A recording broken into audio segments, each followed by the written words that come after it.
I would like assistance from the group here today. And Zaslow, thank you so much. We broke glass in case of emergency. Zaslow's been on a heater here for months, and he can't show up for work enough in enough places to get money because he wasn't even supposed to be here today. Love money. Well, that seat is usually occupied by somebody who also loves money, and there has been some turbulence in the air that people are asking about. Where's Stugotz? Where's Stugotz? And I was just talking with Zaslow and Cody about how lovely it is to watch them build businesses. That Zaslow's got his show and it's a business. Cody's got his show and it's a business.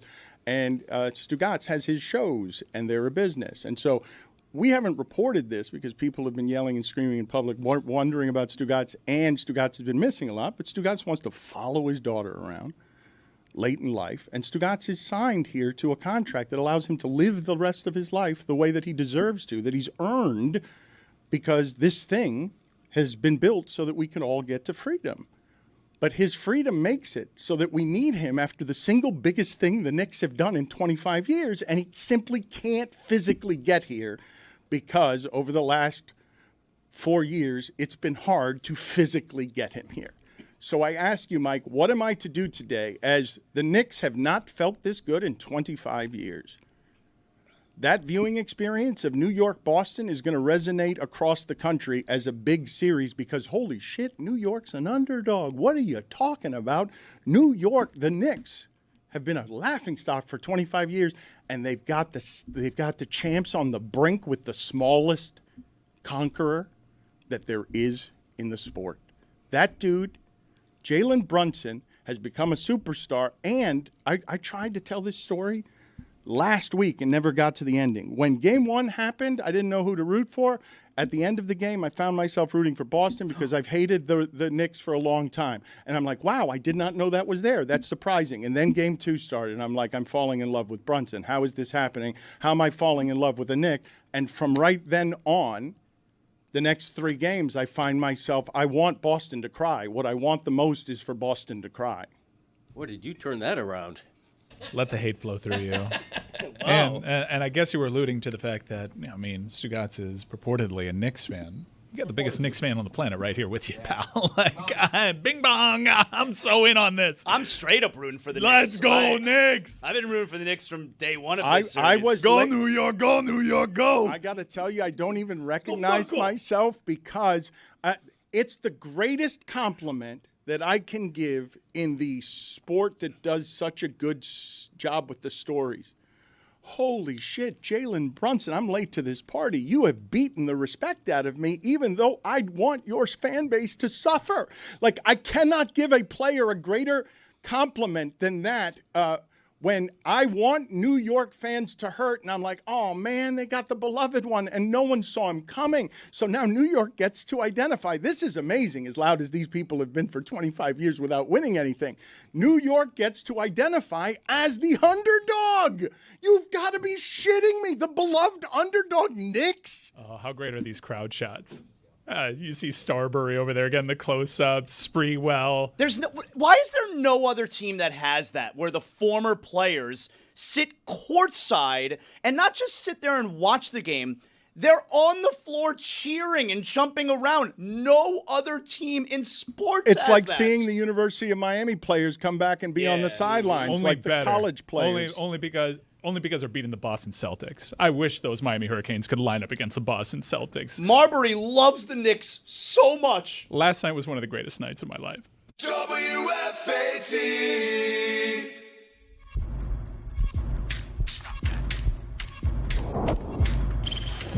Stop that. Stop that. Stop that. I hear him chat to the noise. Move too quick, can't stop for the talking. I hear him chat with the walking. Just too sharp with the prize. White girls let it tell me I'm awesome. Yeah, hot like fire on the pan. If you wanna touch my, please use caution. Cold like 0 degrees. I'm out the cage, gotta let out the beast. Revolutionary, gotta let out the streets. Locked in a cage, I'ma let out the sheets. You came for one, motherfucker, get my piece. You take the west, I'll take on the east. I'ma put them in the cage, never let out the. I hear him chat to the noise. Move too quick, can't stop for the talking.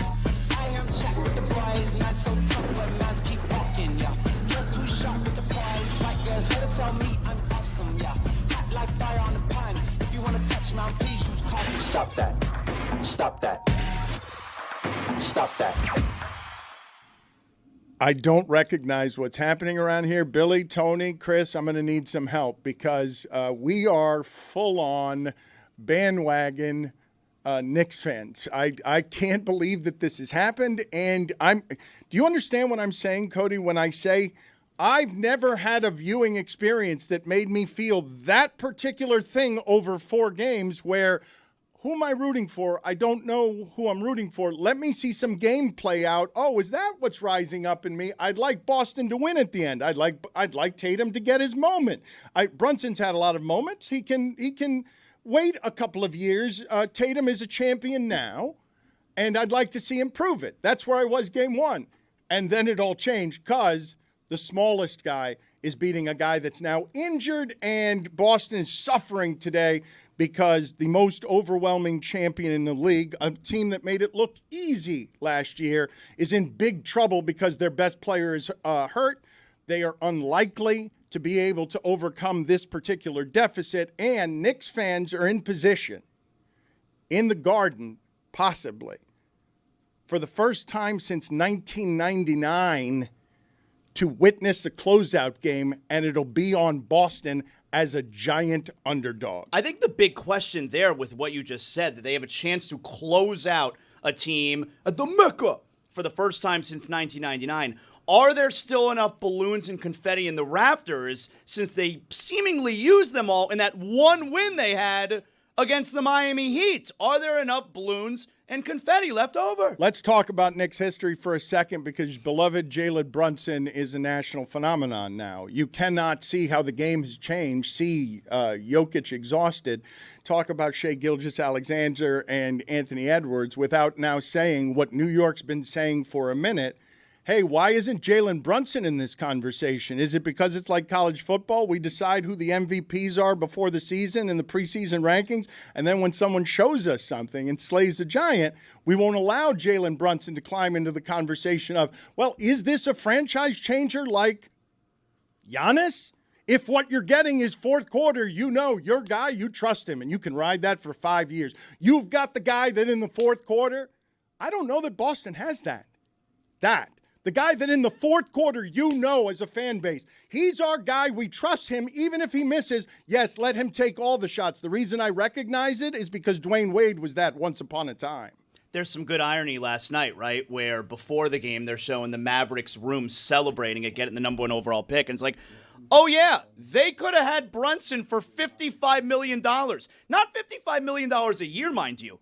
$55 million for the duration of the contract extension. Mavs had a good draft that year. They had a Slovenian guy who's pretty good, Luka Doncic, and then Brunson.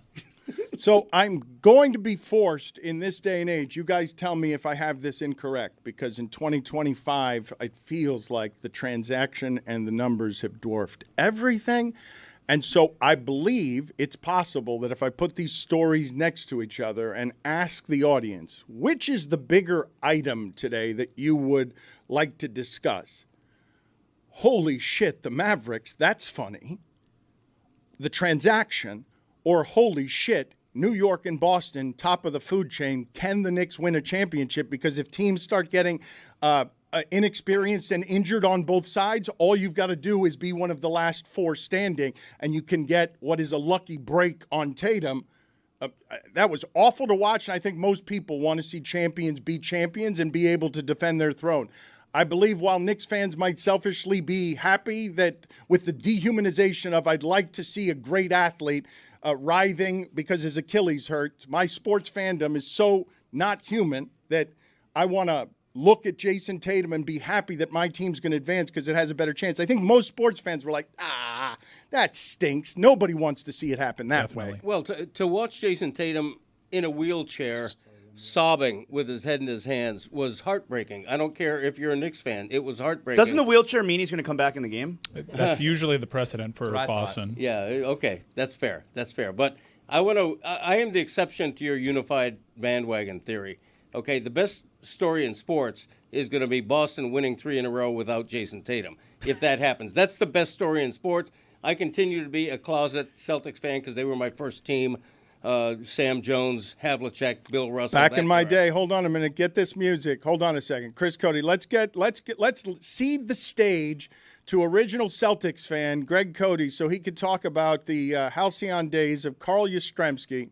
Yeah. Well, you laugh, but let's get the music it's here my for first back hero. in my go ahead. Tell us all about how once upon a time traitorous Greg Cody loved the Boston Celtics because he has no taste. Okay, Bill Russell, the greatest champion in the history of sports, and later a champion off the court. Sam Jones with those bank shots off the glass from the corner. What a player he was, underrated. John Havlicek, Hondo.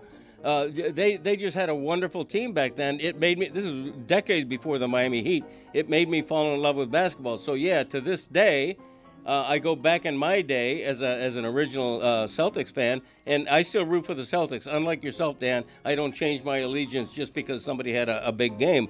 And by the way, Jason Tatum last night, I believe, had 42 points or something. So he's capable of leading that team to a championship. But will he get the chance? Of course not. Will the Celtics win without him? I wouldn't write them off. Greg, quick question. So on the Sam Jones, he's got the bank shot from the corner.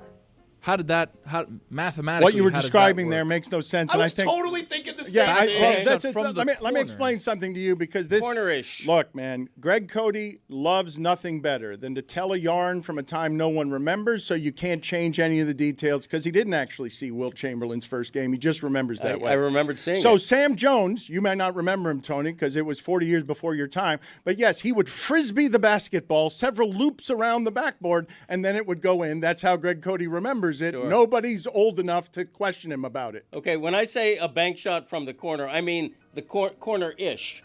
Okay, like he was not obviously. So like the wing. Wing.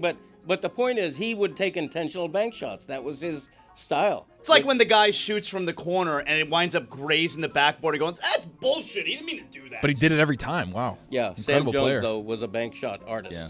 Believe me.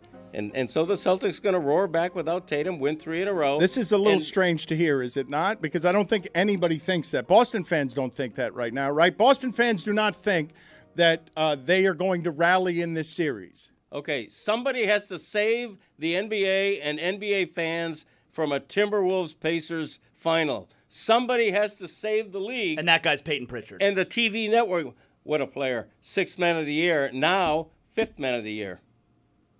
There's only one Sam Jones that He's right matters. about that. Because Tatum's hurt. And so that's he Kim moves up. Cattrall's character from Sex and the City, because it's all about New York right now. It is all about Knicks in 5 right now. It's all about the bang and it's all about the bong. Please, Billy, let's rise up on behalf of New York. I can't believe I'm saying it. Me rise up on behalf of New York? I don't believe know, you guys are kind of embarrassing yourselves. Yeah, if I I'm think going to so, be too. honest What with are you. you talking about? You It's guys kinda are sad. big Heat Yeah. fans. Oh, the Heat, the Knicks, which, by the way, I don't Only think one Knicks, Heat fan here, by the way. Knicks fans never think about the Heat, ever, just for the record. Like, they do not think that it's a rivalry the way that you guys think that the Knicks thing is a rivalry. He's trying to And explain. now, all of a sudden, you're here and you're number one Knicks fans. Like, Yep. I don't understand you guys. So here's how I can explain it. I once went to the darts world championship in the UK. I walked in that building, and you know what I said immediately? Guess I love darts now. Guess darts are my thing because this is so fun. So I was watching last night.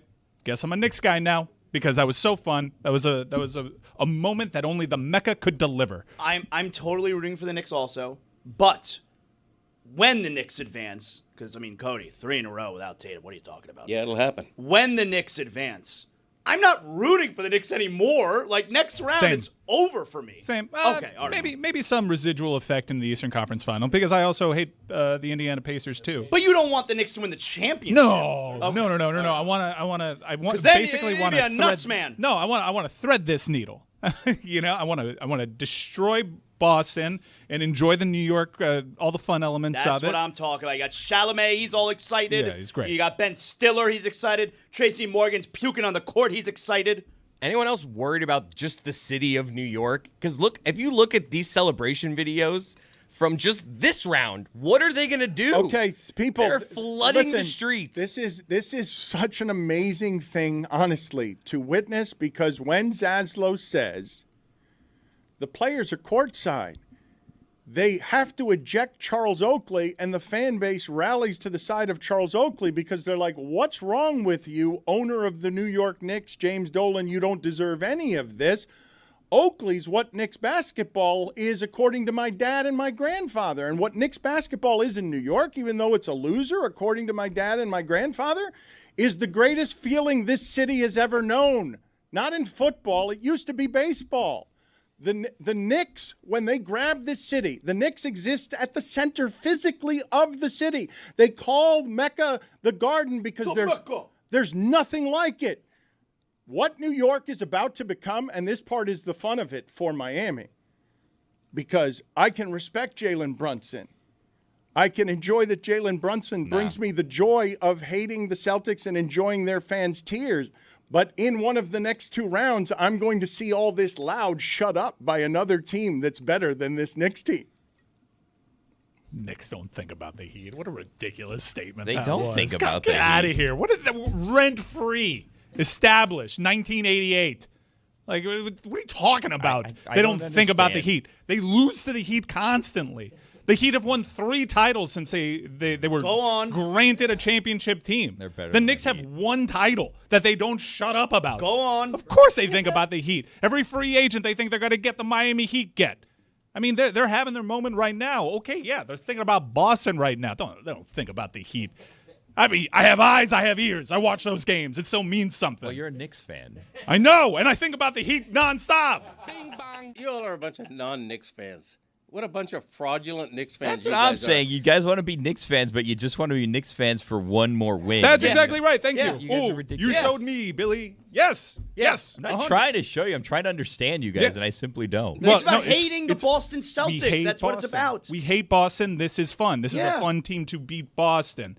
I mean, I think it's simple as pie. I actually went to bed last night knowing that the Celtics were down 3-1. I went to bed with a smile on my face. Literally, I was like this. So happy. I was so happy. I fell asleep like that. But you're not a Heat fan. Like, we've gone over this for 2 weeks now. Like, you're a Panthers fan now. Why do you have your middle fingers up? I slept so well. When's the last time? Hold on, get in that position again. And when is the last Middle time? fingers. That's every Panthers night, right? Or Oh, my, you better believe it. Billy, you're not wrong. It is wrong. It's immoral of this show that has hated New York for Yes. more than 25 years because New Yorkers have infected this town. I feel like we're acknowledging what you point out as a hypocrisy, and I would just alert you to the fact that we hate Boston more. So much more. Well, We but hate this is, Boston but this, more I didn't and realize. consistently. See, I'm sorry, but what dawned on me, right? I'm old-timey, alleged, pretending to be objective journalist like Greg Cody here, a dinosaur in the modern age. And what I don't very often feel, this does not stir inside me very often. I haven't felt a form of this feeling since 2010 through 2014. Oh, I'm here for just the hatred. I'm here just to see everyone broken by OKC holding up the title, and we can all walk away and like, look, we were losers this year in Miami, but, we almost got Cooper Flag. I mean, the only real Heat fan here, you're looking at him right now. You're listening to him Here right now. too. I told you guys there's This only should so be many times this I could have victory lap. prophesied this. Wait a minute. This is a victory lap 2 years in the making. Tony, go to the victory lap room. You deserve a long, strong soliloquy here on Tony's been telling us for a while, tank for Wemby, tank for Cooper Flag, and right here, the percentage of balls broke. I still believe, you guys think I'm wrong on this? That a bigger story last night than Knicks, put it on the poll, Juju, at Le Batard Show. Bigger story last night. Knicks go up 3-1 or Dallas gets the pick, and then you get the Nico story because I think the transaction has topped the action now. People want to talk about the shit. It's not about the games. It's about the shit. To be fair, though, I think the biggest story from last night is Jason Tatum might never be the same. He might be out for a full season. I mean, this series is one thing. Like the biggest story in the sport was one of the game's biggest stars has an apparent Achilles injury. Well, it's both because I don't think I'm being hyperbolic when I say because of those two things, Tatum's injury and what it means for the future, not just this series, what it means for the future of the Celtics and the fallout of Dallas getting the number 1 overall pick. I don't think I'm being hyperbolic when I say I think the landscape of the league changed last night as far as Seismic. the future. It was right? a moment. It was a moment in time where you can absolutely circle back, and I cannot wait to do the investigation on all the veins that sprouted out from this performance, because yes, that was a monumental game. I think the for landscape history of the NBA. entire league changed last night. Can we talk about this, please, if you guys are actually fascinated, as I think you are, about the transaction? Because Celtics were already talking about changes because just the cutthroat competitiveness of this league, where now all the teams need to be better at threes than all the other teams. Like that, how do you build the machine faster? And what's being built in OKC, Brad Stevens is smart enough, and Danny Ainge before him, draft pick hounds, where you can get the most valuable thing in sports right now. Fixed costs. Numbers are dominating the game. The hedge funds have come for this sport, and they have ruined some parts of sports with all of their numbers, and the second baseman's holding a card, and a line drive over second base isn't a single anymore. It's just an out because everyone knows how to play everyone else, and the game becomes less fun. We are at the middle, and Zaslow's got this exactly right. Exactly right. In all these conversations, how do we fix basketball? Face of the league, is it going to be Anthony Edwards? Jason Tatum was applying for the job. Jason Tatum needed to win more championships, make more moments, and he could be face of the league because Magic and Bird and Michael Jordan and David Stern all made it so that basketball would be about the stars and the stories. Steph's about to be gone. LeBron's about to be gone. The league needs to be taken over. Jason Tatum is a perfect candidate for face of the league. But this injury is a crusher, and on this night, losing was a very small part of why this hurts for Boston, because they were about to change that team anyway because Drew Holiday's older. It was 3 playoffs ago that Drew Holiday was saying out loud, I can't guard Jimmy Butler. I want to retire. And Boston goes and gets him, gets Porzingis, and they build the faster car. But it's not faster anymore because the engine just blew. And by the way, Tatum is likely out at least half of next season. But that's why the engine just blew, because and that injury is hard to come back from, and Kevin Durant hasn't quite been the same since he chased a championship this way, because the Achilles affects you on defense. Like when you're saying that what happened last night, when Jason Tatum is crying, I don't know if anyone heard a gunshot, but everyone that I heard from immediately that knows about these things says, yes, that's an Achilles. That's not just a non-contact injury. That's a brutal injury. And people around, if it is indeed an Achilles, would have heard a sound that doesn't sound human, and it seems like Jason Tatum. It's that noticeable, the sound of it? It can be on just an Achilles. If people were there near it, they would have heard the sound. It pops, and it feels like a gunshot, and the fire that burns through you, and I'm just, obviously it hasn't happened to me, is something that you know immediately, oh, I'm out for 9 months. Well, I shouldn't even say you know that immediately. First, you're in terrible pain, and then you know immediately, I know what that is. I'm not playing anymore this season. I'm finished, and I'm crying in a wheelchair, because in some ways, I'm guessing, Mike, he realizes what you're saying. Ooh, I'm fighting with 5 guys for this era of basketball, and I just felt behind by 9 months. And he was having the game. He was going shot for shot with Jalen Brunson in the NBA playoffs at Madison Square Garden. He was shushing the haters. He was stepping up to the moment. And it was moments like that that would actually put him in that tier. To be fair, though, in that moment, they were not winning that game. They were not winning the game. They were not going to win that game. No, they were not winning that game, and I guess this will allow Boston fans to kind of, if they lose this series, it'll soften the blow a little bit because they'll rationalize that maybe the Knicks aren't better. Oh, I don't think it softens the blow at all, because their team is never going to be the same. It's never going to be the same, and it's Tatum never going to be will as never good. be the same. And you kind of get a little glimpse into your luck last year. Oh, I don't think it's that Tatum's. I don't think it's that Tatum would never be the same. No, it's everything either. around him. I think Greg. You can. Your point about defense is a good one. You can come back from this, but when he's in that wheelchair crying, trust me when I tell you, these men have great pressure on them because their bodies are economies. This injury is one that's feared throughout the sport, and it's the one that Kevin Durant risked in chasing Golden State's championships and has never been the same. You can come back from that, certainly at Tatum's age. He's young enough. But what Greg says there, that he won't ever be the same, that is not entirely true. Okay, I think it might be, though. It can be. I guarantee you when Tatum went down, he knew instantly what the injury was And I would bet big that the thought goes through his mind, this could really wreck me. If it's an Achilles, right? They have not actually reported that yet, right? No. Like No, it's just a bunch some of people are Twitter saying docs. broken leg, so I don't even Broken leg.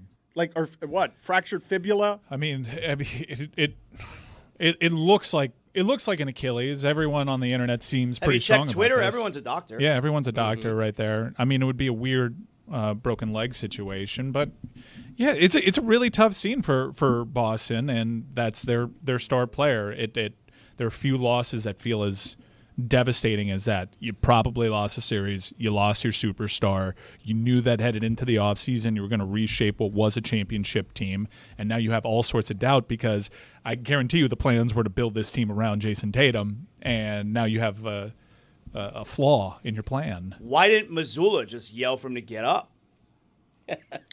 And the other thing, Greg Cody, that you're saying when you say that Boston might rally, the other thing that all of Boston realized while he was crying in that wheelchair, we will not win the championship this year. Yeah. That ends right here in this wheelchair. Might as well put our season in it and roll it out because the teams are too good that are remaining. Even if Mobley's out, you can't. Losing this guy, the third best player in the league, who makes 40 look easy.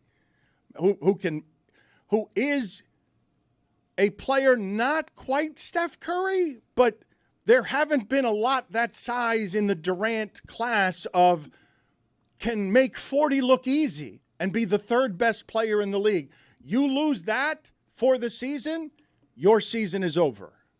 And if not now, soon. Everything goes out the window. Celtics fans are coping with the fact that, okay, we're not dynastic. we're tearing this thing down again. That's the worst part. Like they were supposed to be this unstoppable team again this year, even though they're the 2 seed. It was going to be back-to-back champions. And now, if we're being honest, are the Celtics winning again anytime soon? Now they might be looking at outlier, dead in the face, and they fear that too because now you'll look at their championship funny. Like, look at everything that broke right for you on your way to that championship. You're getting a little taste of the other teams. Like, your best player goes down. You went through 3 rounds of that. And as a huge Knicks fan, you love it. Okay, so I want to have an honest conversation with you guys because I'm being told here in my headset by informed sources that they have audio of me not only not being objective, but being a legitimate asshole in something I said that only the audio team has found that is meant to embarrass me. Because before this series started, I made clear that we were sort of watching it just to dislike everybody. And I can't believe Mike saying that he's enjoying watching Ben Stiller enjoy himself. At no point in human history have Miami fans rooted for New York celebrities who are courtside, who think they understand that magical Knicks thing better than anyone does. Well, they've never had Boston on the ropes like this in my entire life in the postseason, where Boston means this much to me. So if I'm acting in a way that you've never seen me before, it's because I've never been faced with this precise situation. The Knicks have not hurt me and also have not hurt you in over half of my life. Not since I was a child. The Knicks have not hurt me in over half of my life. I hurt them. Well, that's why people hate the Knicks. They haven't won anything since 1973. Spike Lee was 15 years old, and a half a century later, there's an entitlement to a Knicks fan's attitude. There's no magic. Say it with your chest. I don't see an entitlement. I see excitement. They're just happy they're finally They're relevant. always excited. They think they're going to win every year. They think they're better than everybody else Okay, every year. That's so great. Guys, listen. When they inevitably fall. Listen, this goes back a ways. I thought you were a Knicks fan. I am for this series. So you should be the one that he's talking about. Billy, why you have such a hard time understanding what's happening one. here? You're supposed to be Knicks fans. very You're supposed to confused. take offense to this insulting thing he's saying Not about you Knicks for fans. this No, series. I'm Borrowing rooting for it. them. We're Yeah. rooting for the Knicks. When it's the World Series, okay, Yeah. and 2 teams are playing whoever it is, there's one team maybe that you're rooting over the other because you'd rather them win. You're not all of a sudden a Dodger fan just because you wanted them to beat the Yankees last year. Their culture is my costume right now, and the costume fits. I love it. This is so much fun. Boston is miserable, and there is a team that is – look, it could be anybody. It could be the Toronto Raptors. I would start talking with a Canadian accent. I would love what's happening to Boston. This isn't so much about New York, even though Man, it is a fun bandwagon when things cooking. That's a fun home court advantage. It the is. crowd, they're right on the court. Larry Johnson's jumping around. All of a sudden, I don't care that he was punching Alonzo Mourning. It is a fun culture to pretend you are a part of. No doubt. It is. But it could be anybody. There is. Seriously. It could be anybody doing this to Boston. It's rooting for not Celtics. That's what right. it is. That's right. The Heat are long gone. Like, all there is right now is rooting against Boston, and the Knicks are making me happy. The Celtics winning back-to-back. Greg, let me ask you something. Yeah. The Celtics winning back-to-back championships. You think I need that shit in my life? No, I don't. All right. No, I don't. One of the reasons I love being a sports fan is that I can't lose here. As a neutral sports fan, I can't lose here. If the Knicks win this series, and it looks like they might be relevant nationally, national championship relevant for the first time in 50 years, wonderful story. If the Knicks lose yet again, also a wonderful story. I can't lose. I'm a neutral sports fan. I'm waiting for a good story, and there's a great story here whether the Knicks win or lose. I can't lose. What's the number on the Celtics rest of the series? Greg may want to get in on that. That would be a great story, though. You got to admit, if they win 3 in a row without Tatum, story. No. Oh my No. God, what a great story! No, I'm not in on that story. As a Jason Tatum hater, I can also see like a silver lining there a little bit. But no, we want the Celtics to lose. Okay. And by the way, I did not enter this series thinking that I'd have my algo all switched to pro Knicks propaganda. Oh, it's a little bit of Rock Hogan, WrestleMania 18. Yeah. The crowd turned. I didn't know what I was what I was expecting when I went into this, and the Knicks got me. They got their hooks into me, and I love them. All right, let's go to Tony now. He's ready with a victory lap. Tony, you're feeling very victorious right now? Yeah, I mean, Chris, you only have access to this kind of genius and this kind of just brilliance and oracle once in a lifetime. And I gave it to you guys twice in a lifetime. And I brought Dan in here with me because he knows. 2 years ago, Dan, when the Heat made that magical run to the playoffs and to the finals. Tony deserves a raise for getting this so right. Tony was a lonely voice in a sea of assholes. You're in charge of that. You are in charge of that, Dan, by the way. We'll talk about that after. I am in charge of that, but Billy, you're the reason that he hasn't gotten a raise. You've undercut him and gotten in the way of his career. Huh, I knew that. Finally, we have that on wax. Thank you, Dan. So, you only have access to this kind of prophecy, this kind of oracle once in a lifetime. I gave it to you twice. One of the great predictions in the history of Meadowlark Media, right up there with a meme saying that Geno Smith was going to have exactly the stats that he had. That was wild. No one's gotten it more right in 4 years than Tony. So, Wemby. He could have had Wemby. We knew what happened there. I gave you guys another chance. I said this time, Cooper Flag, tank for him. The Heat had lost, 11 in a row? Ankle. We need a wheelchair. Somebody bring a wheelchair here. I'm gonna keep running. Hold on. Somebody come back for Dan. I'm gonna keep running. So, you only have access to this kind of genius once a year. And I'm gonna give it to you again. I told you. Tank for Cooper Flag. You had the 11 losses or 12 losses. You just weaseled your way into the play-in game. You could have won the play-in game and been happy and then got to the 11th seed. And we would have, to the 11th pick of the draft. And we see what happens there, okay? Now you win. You go to the first round of the playoffs with the Cavs. They destroy you. They dismantle you. You look like a G League team. And then all of a sudden, on my couch as I'm sitting there, watching the lottery just like this, okay? Being like, okay, let's see what happens. Because usually the pick is just in. All right, here, the Mavericks have the 11th pick. And then they keep dropping. Oh, they're in the top 4. Oh, that's what the Heat would have been, Barry Jackson says? Ira Winderman says the Heat would have had that pick? Oh, interesting. Okay. And then we open up the cards. Oh, Spurs get the number 2 pick. Oh, man. Sorry. Sorry. I thought I left Dan behind. Listen to me. Tony's got the solo stage. Give it a victory lap. I thought I left Dan behind. Okay, he's still here. I can hear his voice. So, when you open up that card and you see the Dallas Mavericks, and you could have envisioned the Miami Heat. Run harder. You could have envisioned the Miami Heat having that pick. And I told you guys in April, okay, this should have been the Miami Heat's pick. And vindication, finally. Sweet vindication, Dan. Sweet vindication. Carl, you heard that? Tony deserves a raise. Back to you guys. You think that segment has legs? Yeah, we like it.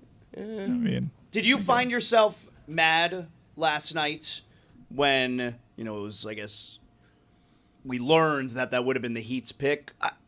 the Heat weren't in the draft lottery. It's Right. it's not their pick. I did find myself mad.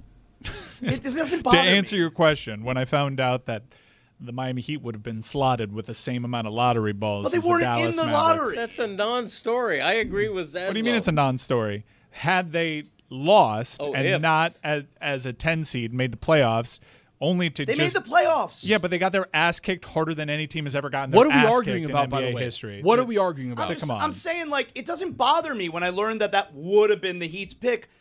It's not the Heat's pick because they weren't in the lottery. Right, But they would have been if they wouldn't have I won know, and but they gotten their weren't. ass kicked in 4 games by the Cavs in the Woulda, worst coulda. playoff loss ever. through their own selfish pig-headed actions, they found themselves out of the lottery and not having the number one pick. You know what would have made everything easier for Nick Garrison and Pat Riley on down? Having the number one pick. You know what would have made having Giannis and photoshopped in your jersey a reality? Having the number one pick. Yeah. That would have made everything real. You get the number one pick, you're fast tracked to actually fixing everything. You can microwave it back up and you can compete for a championship because you were right there. You have 2 All-Stars that you can build around. Now all of a sudden you have probably the most valuable trade chip since Wemby went number one. But Cooper Flag, that's a guaranteed superstar. It's a can't-miss prospect. You can't have a number one pick that has more value than it presently has right now. And it's going to a team that made the NBA Finals last year. That was a punchline in the NBA that seemingly couldn't get out of its own way. But guess what they did? They didn't make the playoffs. Miami Heat had to just F around and make the playoffs to do what? Get their ass kicked by Cleveland? Come To get Zazzle Pearl Jam tickets.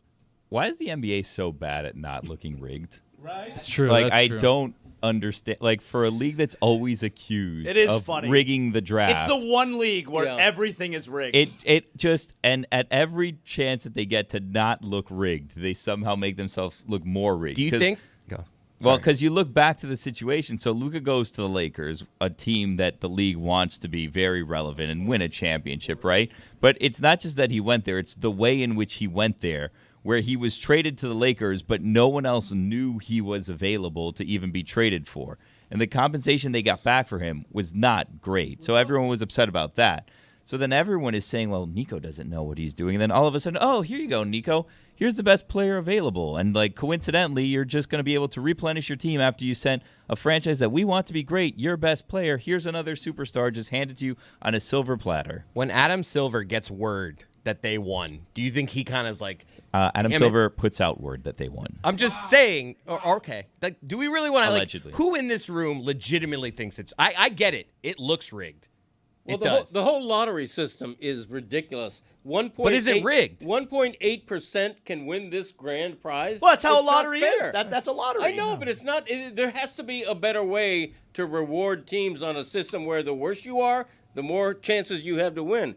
If 1.8% can win the grand prize, that's a bad system. Well, when someone wins the Powerball, $500 million, do you say this is not the right way to do it? This is a bad system? that's a Same bad thing. system for the NBA. I don't care about the Powerball. You know what I learned the other day about Mega Millions? You know how much a Mega Millions ticket costs now? Isn't it like $1? No, it's $5. Really? They raised the price of Mega Millions from $2 a ticket to $5 a ticket. Someone asked me this recently. I was like, I think it's $1. Well, so I went to the grocery store and I happened to have cash on me. I was getting some stuff, and Mother's Day was the next day. I'm like, you know, it'd be a great Mother's Day present for my wife. $110 million. Wow. Like, she would love that. So I'm gonna go and I'm gonna get her Wives like love money. My wife would love that. $110 million.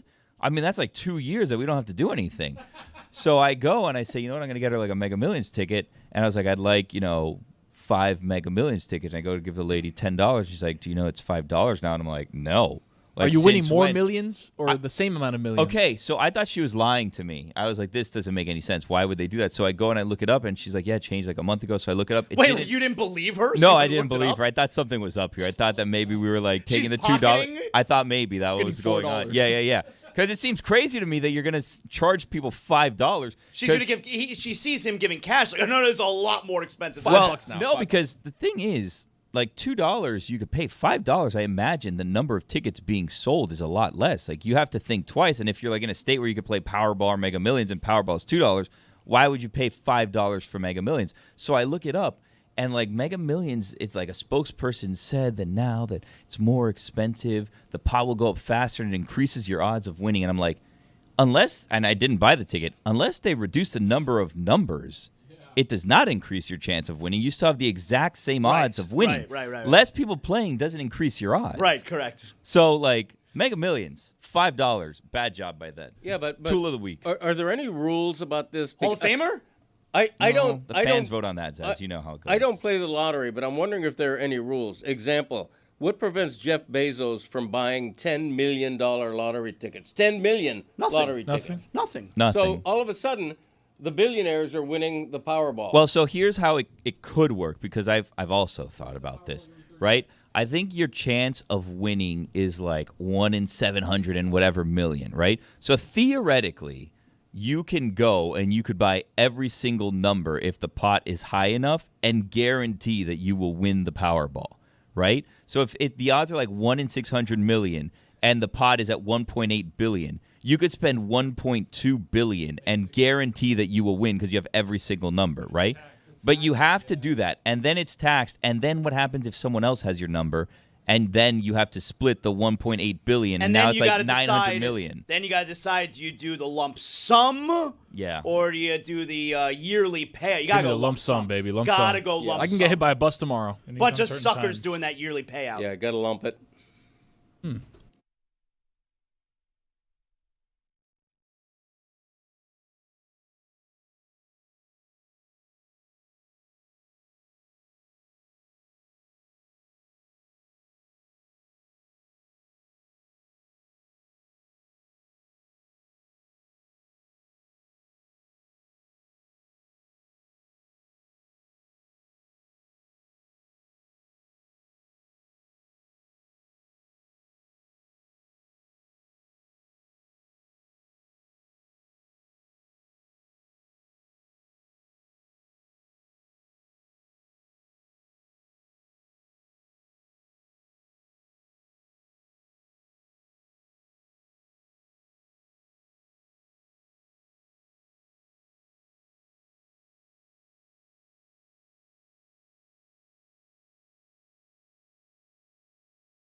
I actually hurt my ankle a little bit there. That was not a fake fall. I think Tony felt me tumble into him, and so I needed some training and some help there. Tony's not wrong on everything he said. No disagreement, right? I couldn't hear on the floor what people were saying to you, and you sounded a little winded.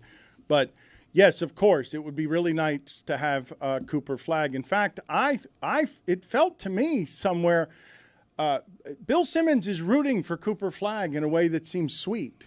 And he has been understanding that this is a player that can be transcendent. Well, this is why I probably the same thing I feel, where I didn't want to go to Charlotte.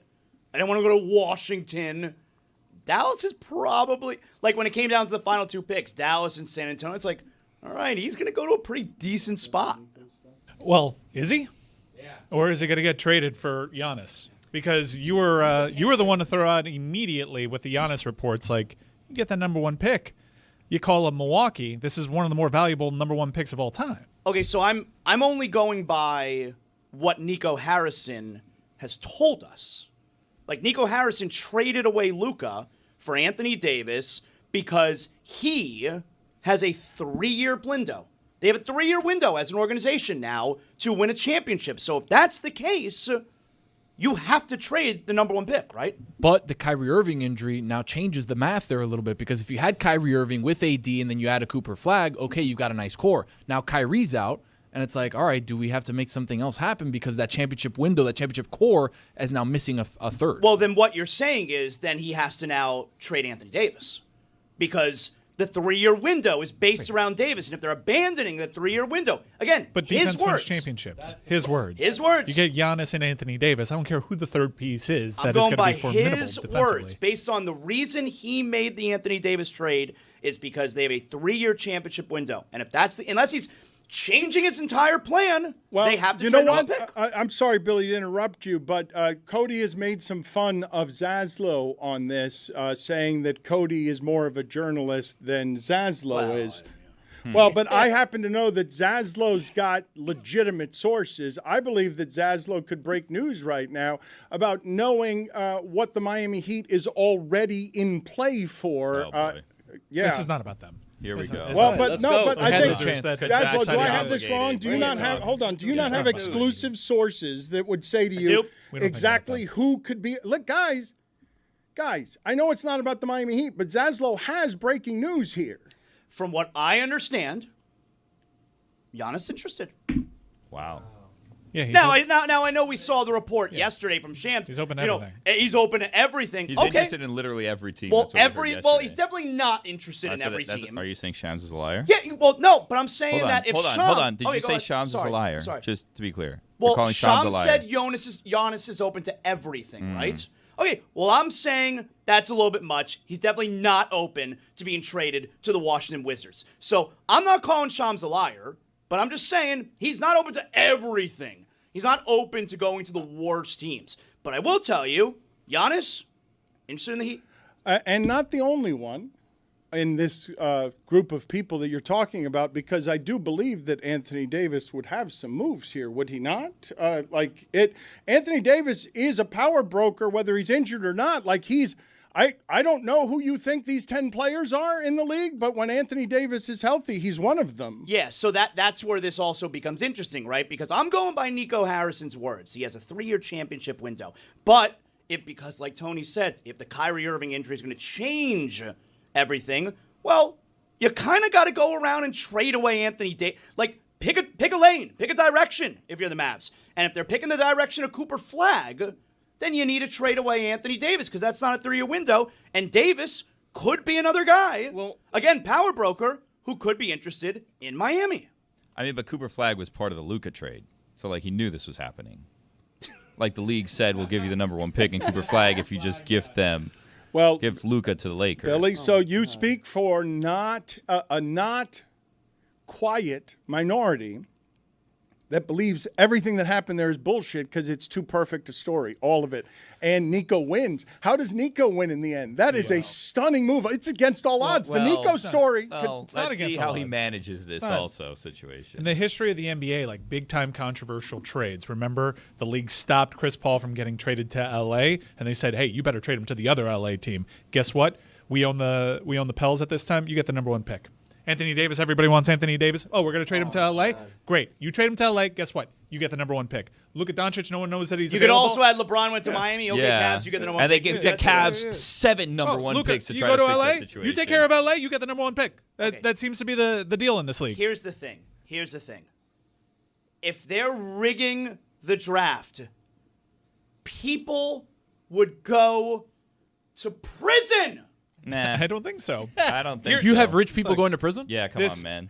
Also, how are we so certain that Nico is going to take Cooper Flag with the number 1 pick? Well, doesn't it get interesting where if Nico says, "Hey, I got a 3-year," if Nico says, "Hey, I got a 3-year championship window, so I'm going to trade away this pick," like, do the Mavs then let him like, "Hey, the reaction to the Luka trade went so well. Yeah, we're gonna let you trade away the number 1 overall pick as well." Can I ask you guys a question? Why does the NBA think this is a good system? The lottery awful. system. Why do they think that? Why do they insist on this? Because we really don't have complaints about how the other sports do it. You have a system in which every year people allege is rigged. Everyone thinks that when the draft breaks certain ways, the first accusation from the masses is it's rigged, and also you're not actually doing anything to curb the tanking. You had Utah and Washington tank all year. They knew it wasn't guaranteed. They end up with picks 5 and 6. It ain't stopping the next Utah and Washington from tanking. It's literally not doing anything it's designed to do, and also everyone thinks it's rigged. Yeah. Why is this system still in place? I mean, it does curb teams from tanking a little bit, right? A little bit. It only curbs one. Like it is. A little bit. It's only curbing this one that resides down here in Miami. They also changed the system. Flatten the odds. And now it looks even more rigged than it did before they changed the system to make it not look rigged. Why is this still around? Everyone has an issue with it. It's the worst of the major sports. It is literally working against the interest that it was designed to protect. I don't get why we still do this. And there are models to improve the lottery, and one of them is to put extra weight on a team's record in the last 20 games of the season. I mean, there are ways. That's interesting. So you would take chances away from them if they're especially bad the last 20 games? NBA 2K fixed it. There are options to fix it. That's not a terrible idea. You have a little mini tournament. You take the final third of the season into account. There's so many possible solutions where teams can actually play into this, and you can reward not tanking. The league just refuses to do it, and you can only assume they love this stuff. They love everyone accusing that it's rigged. They love teams tanking because they're not doing anything to actually stop it. You see the NHL system. The NHL had their draft lottery last week. Their system wouldn't allow Dallas to get the number 1 overall pick. You're only able to move up, like, if you win the draft lottery, you're only able to move up a maximum of, 8 spots. Okay, Chris Cody, the Le Batard family tree of friends, Jorge Sedano has been ahead of this particular curve for many years. One of the first controversial things I ever heard Jorge Sedano do is he told the commissioner of the league, David Stern, that his league was fixed. I remember this. Yeah, well, can we call Jorge Sedano and just talk to him about this? Because what you guys are alleging here is outrageous. However, if I may just answer your question for a second. Time to throw away all journalistic credibility and get reckless. Here is something we like to call reckless speculation. You're good. Thank you, Tony. Didn't seem like anyone else knew what to do there. We missed Stugotz. Zaslow doesn't know how to replace him. He's a pale imitation. I'm living my life. Who's putting their name on rigged? Because we're doing a lot of talking about, it looks rigged. Everyone thinks it's rigged. Why don't they do you actually, though? Yeah. Nobody really I does. don't actually. I do. Why don't they just give the number 1 pick to the winner of the in-season tournament that they're trying to make a thing? You know that it's a major accounting firm, Ernst & Young, that is in charge. And accounting firms have never defrauded people. Okay, but why would they risk going to prison for the NBA? I mean, people go to prison for all kinds of stupid reasons. It's stupid ego. Basketball. Yeah. They're not going to prison. Stupid basketball. Terry Rozier's out here. Of course they would go to prison if they rigged the lottery. Yeah. What's the law? What law covers that? Yeah, that's a good question. I'm a journalist, not a lawyer, so you're asking me questions I don't have all the specifics to. Okay. I'm also a judge. Yeah, He's a judge. He doesn't worry about the rules. He just enforces them. He is, with prejudice. He is climbing up the ranks. He is both judge and journalist, so he's judge and jury. He's sometimes executioner. Right. Yeah. Your Honor, I apologize Okay, for doubting you. but to answer Sustained. Mike's question, why do we love this system? Because the NBA is great at knowing before the rest of us did. Hey, stories and storylines are fun and entertainment. How about we throw in something everyone loves? It's gambling, a lottery. Make it totally random. Everyone loves a televised lottery. Look, you're going to watch a live television And program. they had game show music going the whole time, too. Were you hurt by Luca? The lottery fixes all of your dreams. Nico goes from terrible executive to star-studded one. And I think Billy's question is a reasonable one. Don't put it past him. He might not draft Cooper Flagg. He might draft. We don't know that. He might draft someone else. Rolando Blackman was pretty non-committal when they spoke to him after they won. But the answer to Mike's question on what's fixed, because it is fascinating. I want to hear you guys actually argue about this, where the conspiracy theories lie. But it's not the games or the lottery that's fixed. It's the costs. Like, if you keep all of the fixed costs with all of these young players that are worth a huge amount of money, a Jason Tatum, and you negotiate the business of this, like, I understand your skepticism, but Zaz is right when he says all of this would be profoundly illegal to fix the lottery. Right, but it's not stopping people from saying that it's fixed, which is a perception issue. And more importantly, it's not actually stopping teams from tanking. But also, like, where is it in the Constitution? Because, like, right to bear arms, right to free speech, don't rig the NBA draft lottery. Like, I missed that amendment. You know what also doesn't help the whole draft lottery is rigged is when the most famous player in the world, LeBron James, insinuates that it's rigged. Like, why does he insist on doing that? He puts out the laughing emojis immediately after. And don't forget, when he was on the McAfee show, what was it, like 4, 5, 6 months ago? And he straight up says he believes the NBA rigged the draft lottery in 2003 to get him to Cleveland. I'd like a crack at answering that question psychologically, actually, because I've come around on, like, Billy's theory when he says Aaron Rodgers just is somehow addicted to attention. That's what the virus is. LeBron James, when Mike said yesterday of Pat Riley, he's being prideful here, duh.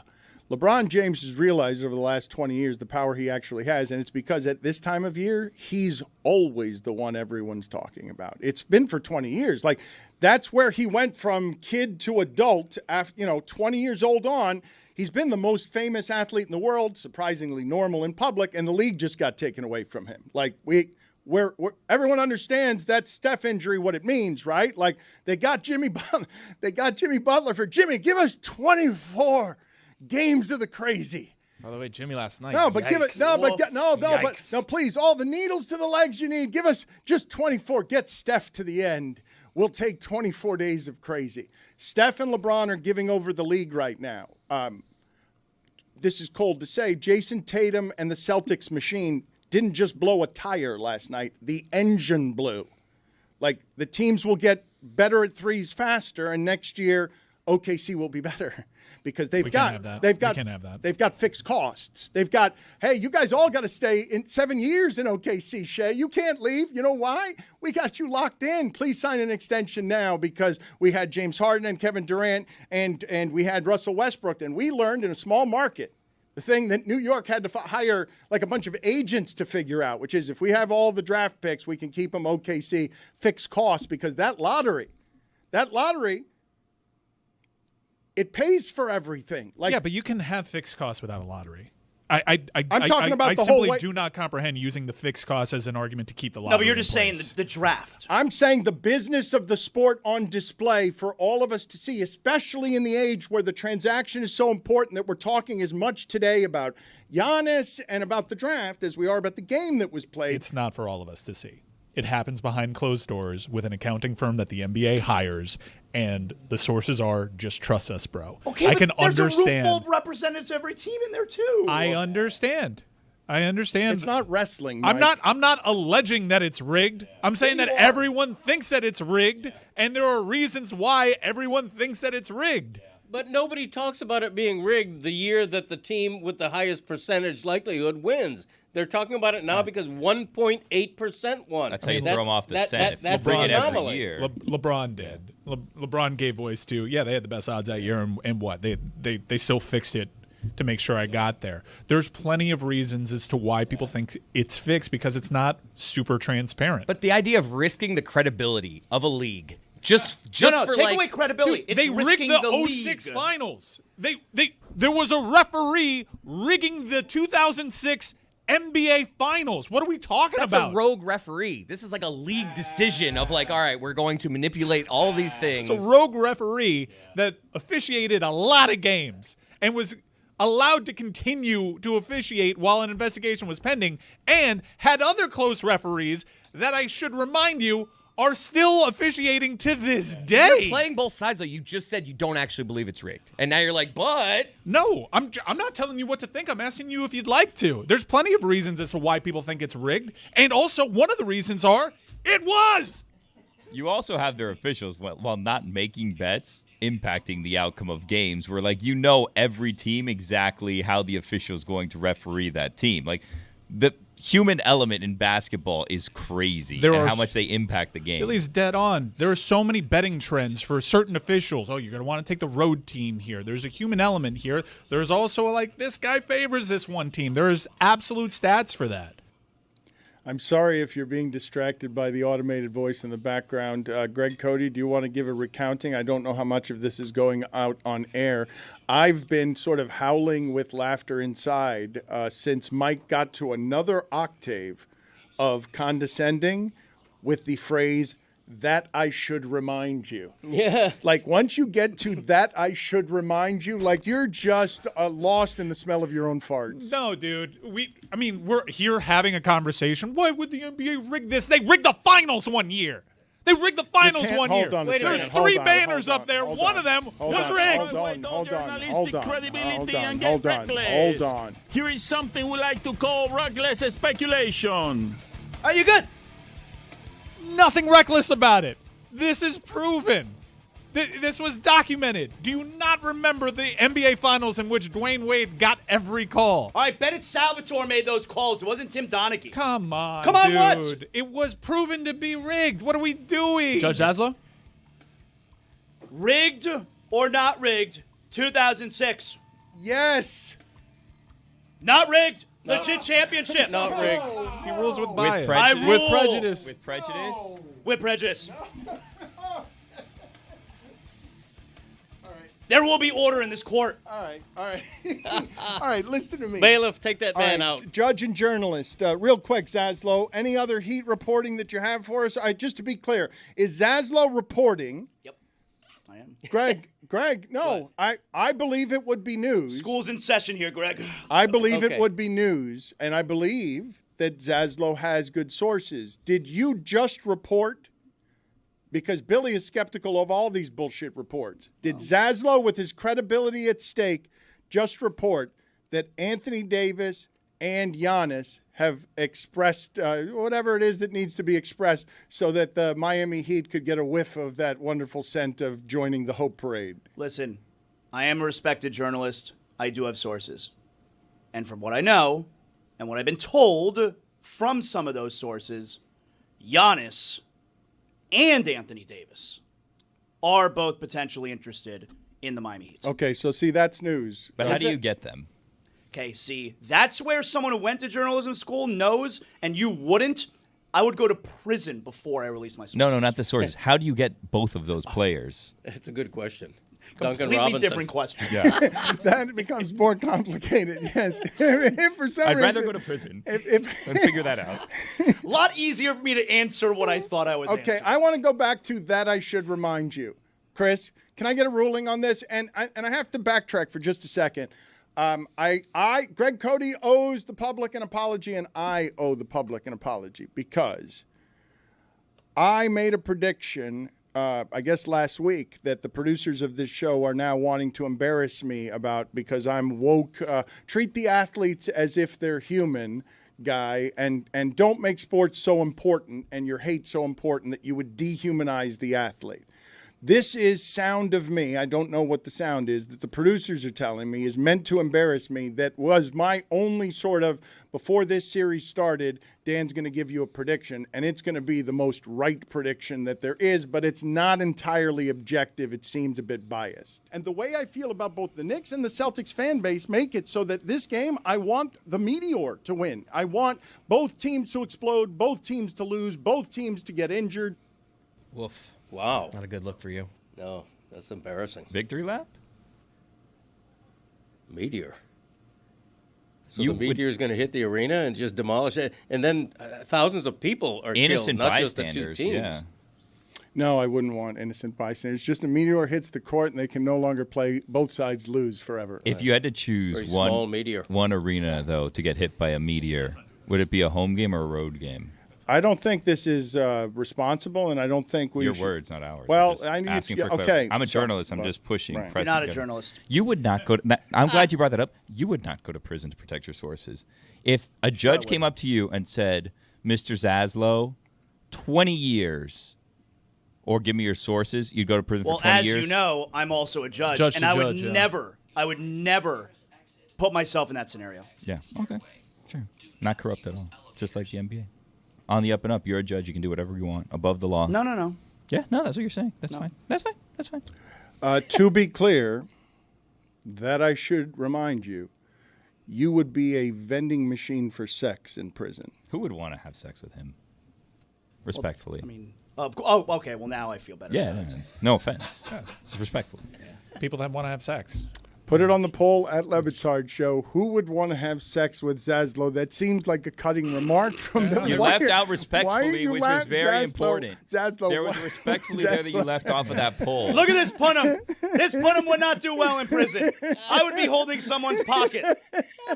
They'd ask you to wear a Yes. blonde wig. Yet I would never reveal my sources who told me that Giannis and Anthony Davis are both interested in the Miami Heat. Look, he's reporting this strongly. Don't make fun of it. Like, Zaz has better sources than anybody except maybe Mike in college football and Billy at FIU.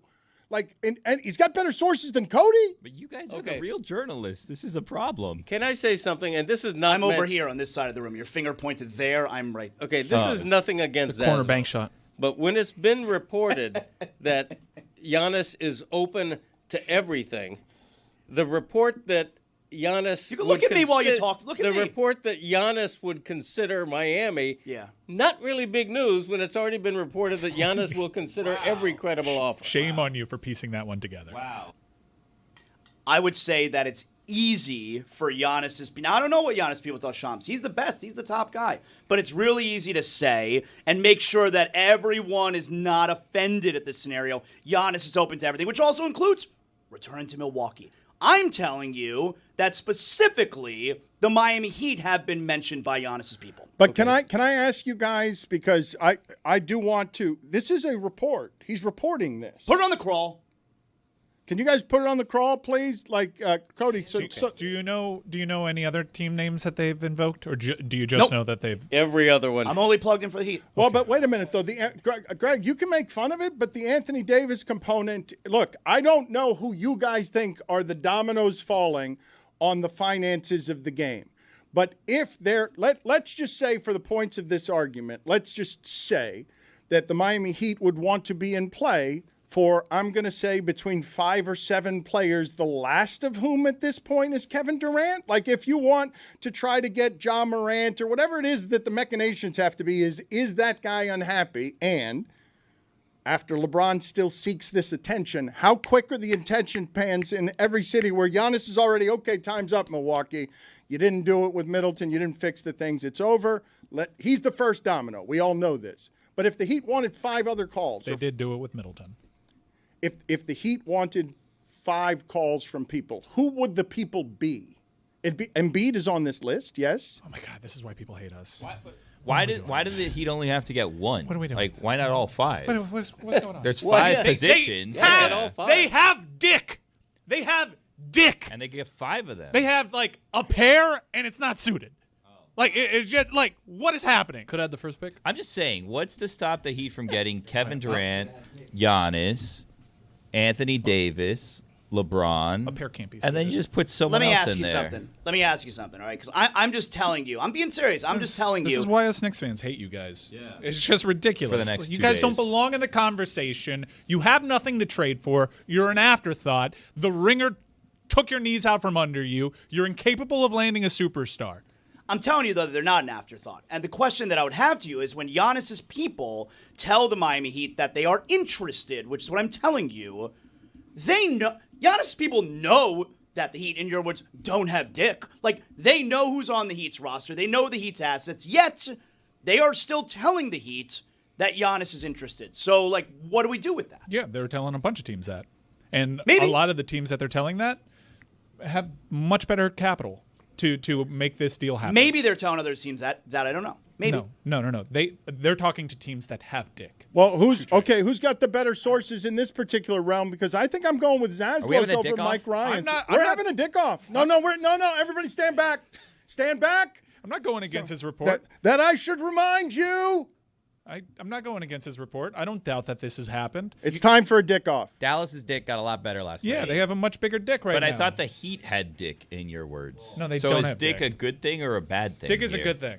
Or it can be bad. Especially if it's like a big old hunking Okay, massive enough. hammer. All right, and enough. that's what Dallas has. And we've gone right too now. far. Enough. They got a what huge are you hammer. doing? Like a hammer. They got a, All right, they got enough. a hammer like All that right, guy hold that on they a would text you second. during COVID. For the All right, audio hold audience. on a second. No, Jesus Christ. Uncle No. Dick. What? No, Yeah, look. Greg's That's right. not the show we're doing. Dick had a hole in one, right? 5 Greg? minutes. Yeah, he did. Major asshole. Out. You get like a Out, San Mike Francisco Ryan. Times Out, link and Mike. you click it, and Out. then all of a sudden, huge hammer in Out. your face, and you're like, Out. you can't even get mad at that. Out. That guy's showing off. Out. What's the matter with you? You know the guy that I'm talking about? We all do. Stop. Wild What? Bill. Legend. You're, grow up. I mean, Wild Bill. Yeah, he's right. We're talking about Uncle Greg, Dick. what do you need to What? apologize to the audience for something that happened on the Greg Cody Show featuring Greg Cody? It was poor timing on my part. It was fantastic. My gripe of wrath this week was to rail against parents and coaches who turn their uniformed kids into money whores, if I'm being honest, to beggars who are outside a supermarket entrance begging money from people who walk in. I ran into that at the Panther game 2 days ago. Same. Yeah, So did I. that's right. I don't like that, okay? I don't like that. But that was a very popular opinion because earlier in the show, I happened to mention that my wife and I had just been to a Michelin star restaurant at the Four Seasons and spent more money on a dinner than I have ever spent in my entire He life. loves saying what he just said. So that juxtaposition of me having a very expensive dinner and then What kind of dinner was it?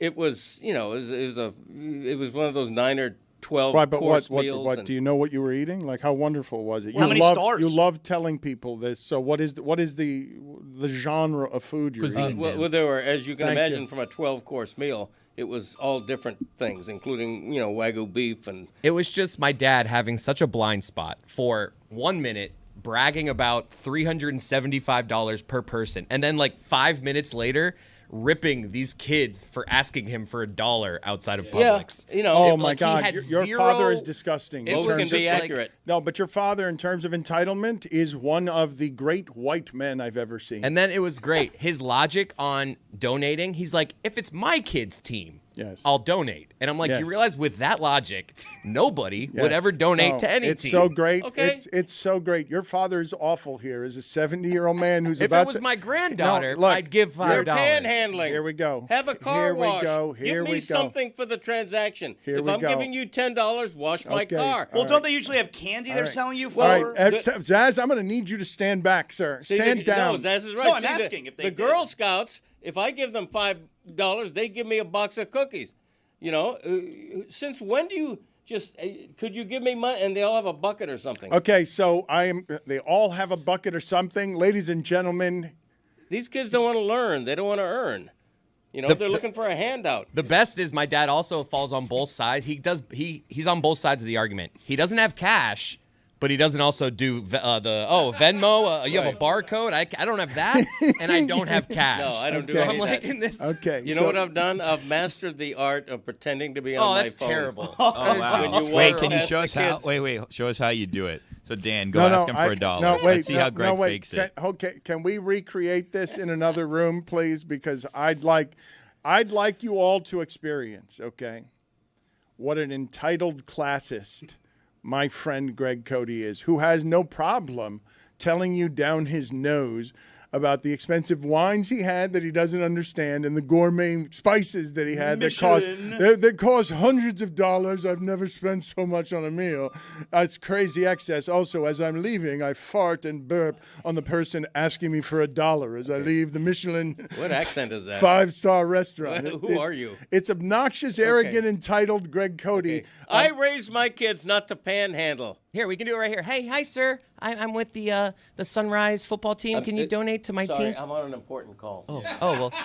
Can you maybe on the way out? Maybe. Yeah, the McGillicuddy file is in my upper drawer. You can't Yes, do it. thank Is that your go-to? Like, what's your go-to? I'm not really on the phone. Like, what do you say? Can't do that. Yeah, the go-to is because you only need You actually to- say McGillicuddy? No, the go-to is I'm walking into Publix right now. I'll probably be home in about 20 minutes. Do you need a carton of eggs? Even though they're really expensive now? Okay. Yeah, I'll get you a couple of dozen eggs. I hope you Like that actually with put your phone up and not just use your hand. No, I use my hand. They're kids. They don't know any better. It's weird that like people go to these fancy restaurants because like a tire company told them to, right? That's true. It is the Michelin tire. It's the same company. Like It that's is. that's a weird thing. It's like, so well, the tire company scandalous. said I got to It's go here. so scandalous. You've got it exactly right. And by the way, a week after winning that Michelin star, this restaurant pretty much doubled their prices. Wow. And we fell for it anyway. All right, so again, Greg dying to tell you this story.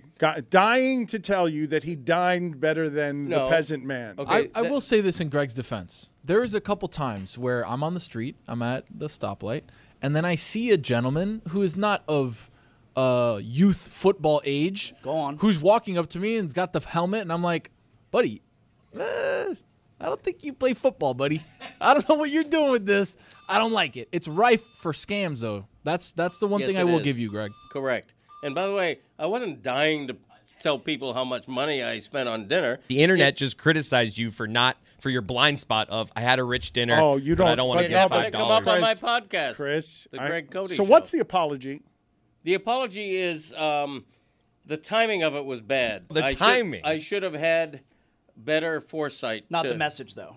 Well, I don't think the message is bad. That's not an apology. And I don't That think most isn't an people. I don't apology. think Chris, most people disagree with me. Chris, can we get the PR firm of McGillicuddy?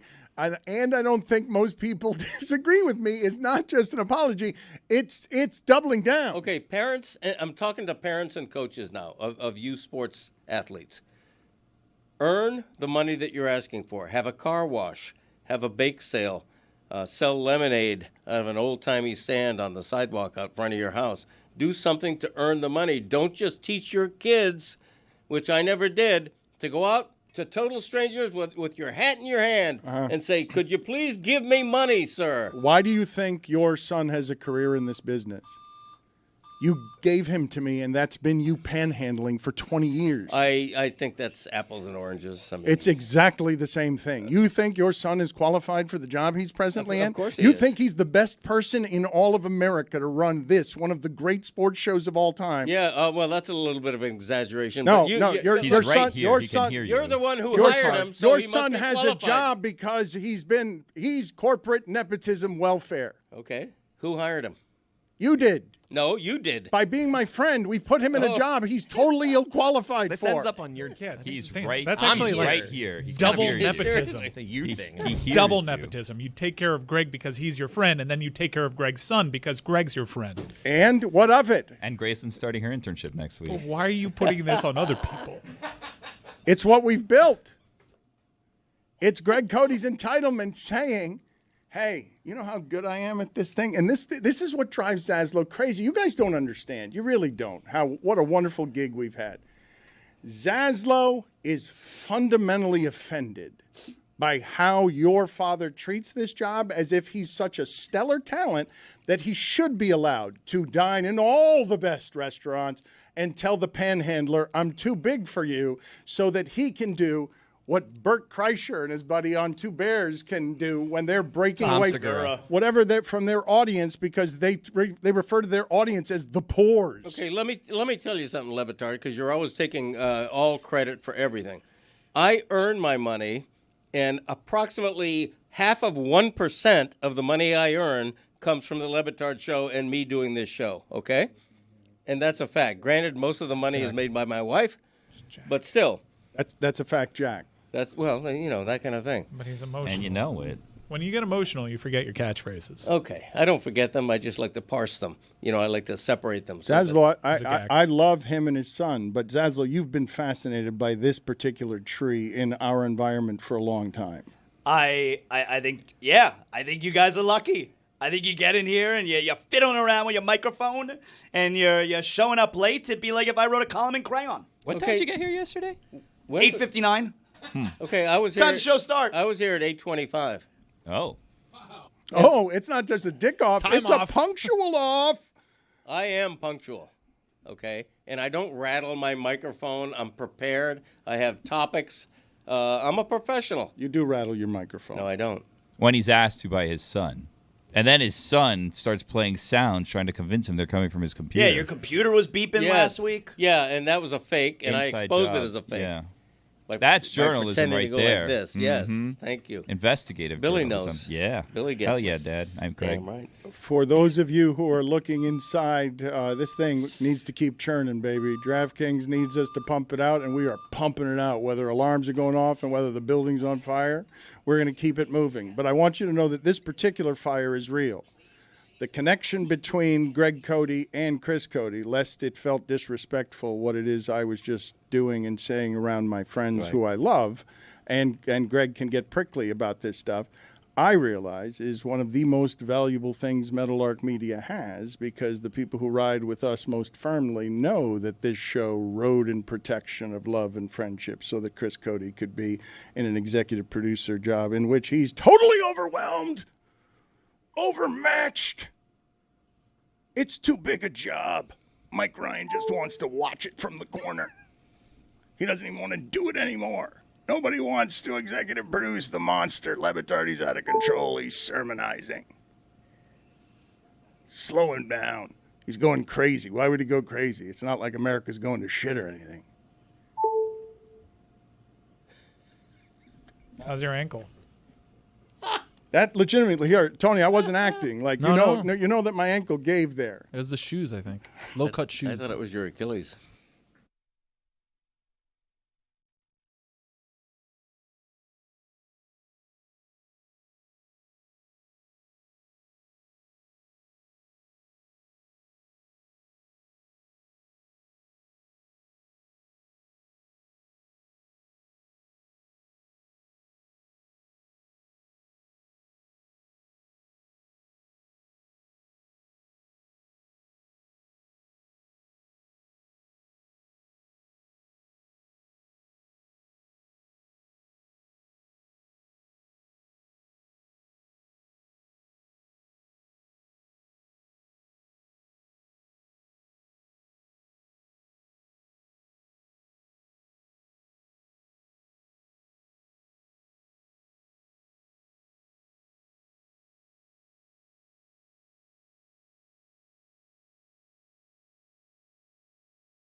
This episode is presented by DraftKings. DraftKings, the crown is yours. Boldest take is going to be in a second here. Boldest take is where we're headed, but I have legitimate tension in the room here that I need your guys' help with because in the space where we grow as a media company, Zaslow has gotten off to a hot start here with our show and has become a journalist in the last couple of months. The information game is very crowded. Around here so far, Mike Ryan is the only one who's wanted that lane, and he does not pretend to be a journalist. Mike Ryan says flatly, I'm a fan, I'm a booster, I'm a businessman, I care about the University of Miami first, but also more plugged in on NIL, more better information, starts his own business because the Canes are worth following, and he's got better information than anybody. Thank you very much for the kind words. You're also selling me short because I broke the biggest story of all time. A couple of them. It's not just that story. Congratulations on congratulating yourself. No, it's just the messy one. People forget who broke that one. Yes, you broke the. Put it on the poll. Do people forget that Mike Ryan broke the messy story to Miami? For like a year and a half, your boy was on that beat. Okay, I thought we were celebrating you already. We don't need to celebrate you more. You just forgot one. You omitted a pretty big one. Okay, people I want to get because I understand what I do within the scope of the University of Miami, but I'm also a booster. But Inter Miami, that was some good old school journalism. All right, so your areas of expertise. I just want to cover this on behalf of what this media company becomes, and I know that Zaslow is saying he's judge and jury over here, but I think that Greg Cody would allege he's got the greatest of the journalistic credentials here in this room. But he's a journalist. He has a degree. Are you, right. Greg? I don't want Me to put words in your mouth. This is one of the tensions we have in here right now. The second one's worse. The second one's a good deal worse. Right. No, I'm the journalist here who's got the most experience at being a journalist. What have you done for me lately? I'm not claiming to have better sources than him or than Mike about UM football or no, but on the Heat, he's reporting something no one's reporting. Okay. All right. What's funny about that? Because if it is being nationally reported that Giannis is open to talking to anybody, right? Okay, wide open to talking to anybody, and then somebody in the wake of that says, my sources tell me that the Heat are one of those many teams that are interested in Giannis. No, that's not what I said. To me, that's not a huge deal. No, that's not it. I said the exact opposite. Yeah, he had a much more detailed report. That Giannis is news. Interested. Of course, every team is interested in Giannis. But is Giannis interested in every team? I wouldn't think so. Okay. I could tell you that Giannis is interested in the Heat. Journalism 101 is to understand that agents want to encourage competition. It serves the agent. You guys listening? It serves the agent and it serves Giannis I'm taking notes. to say we're interested in that team and that team and that team. Right, but it's still a report that has credence if it's coming from. I mean, I'm not assuming where this report is coming from, but Zaz gave a true report. He said Giannis's reps called the Miami Heat. Yeah, again, like an express interest. That's actually a big time scoop. Like again, do you want to surmise that Giannis's people are calling every team and saying we're interested?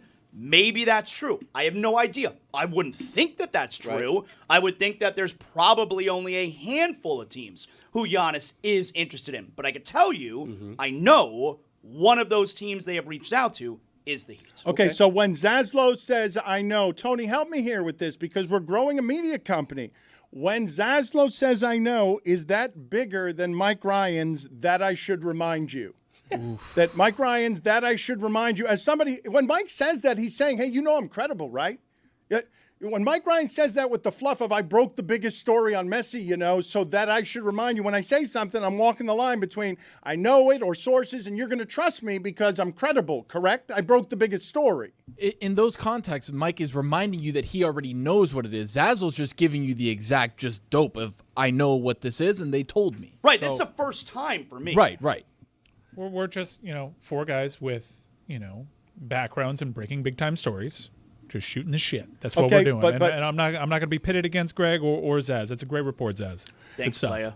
I want some assistance here because I believe that Zaz is, very quickly, I know I can be Juan come lately, but I believe Zaslow is passing Greg Cody journalistically because the newspaper business is dying, the information game is growing, And Zaslow, the part of this story that you guys are ignoring, like, man, we are selfish in Miami and selfish in coverage when it's like, oh, Giannis might be interested in Miami. Hey, guys, Anthony Davis is also a game changer, right? Like, we're not talking about him right now. No, somebody else. No, wait a minute. What do you mean we're not talking changer. about? They missed playoffs. No. Wait Anthony Davis a does minute. not excite. I don't care what your opinion is of Anthony Davis. Zaz reported something.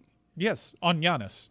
I also said Anthony Davis is interested in Miami. If things don't go the way they want to guys, no. Scooper. Yes, thank you.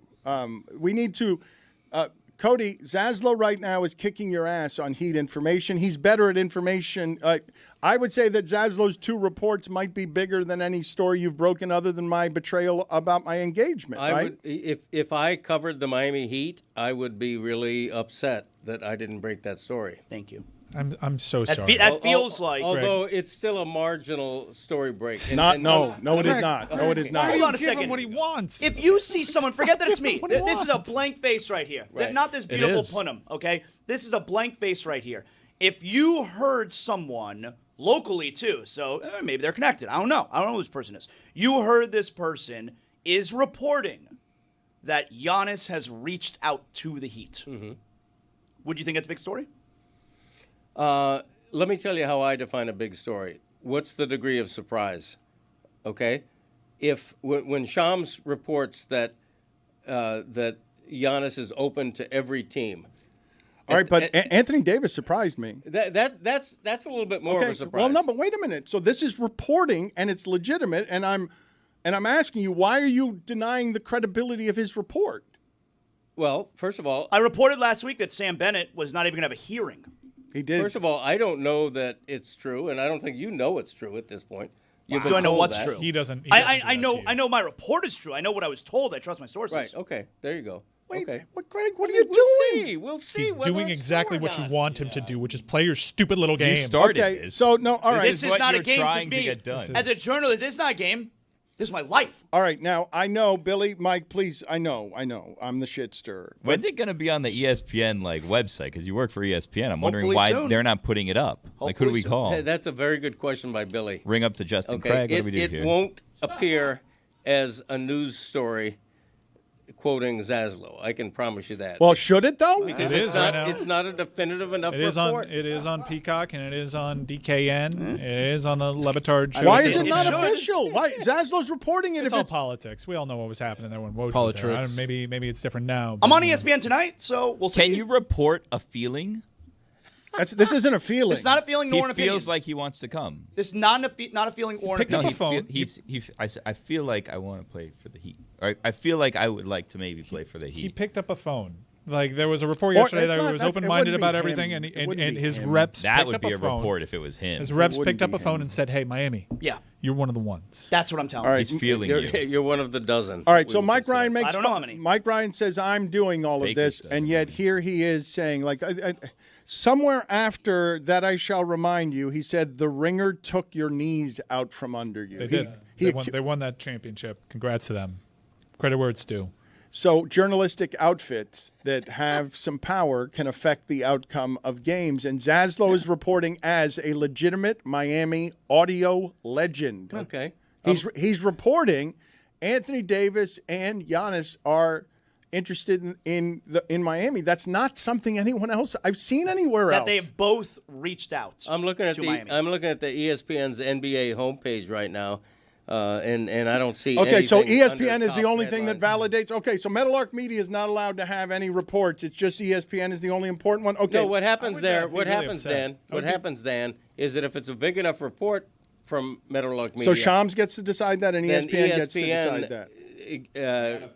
Regurgitates the news break. Okay, but that's all. And so you're saying And you if know that Zaz to be were more true. credible, an ESPN employee, you're saying if Zaz, like, he works at ESPN, he's reporting it. Right. I am reporting, but I'm not Shams. Like, he's the best. The Anthony Davis thing is problematic. Problematic how? Well, because he's under contract with the Dallas is Mavericks. Giannis. Yeah, but at least it's being reported about Giannis that he's available. Somebody's got to be first.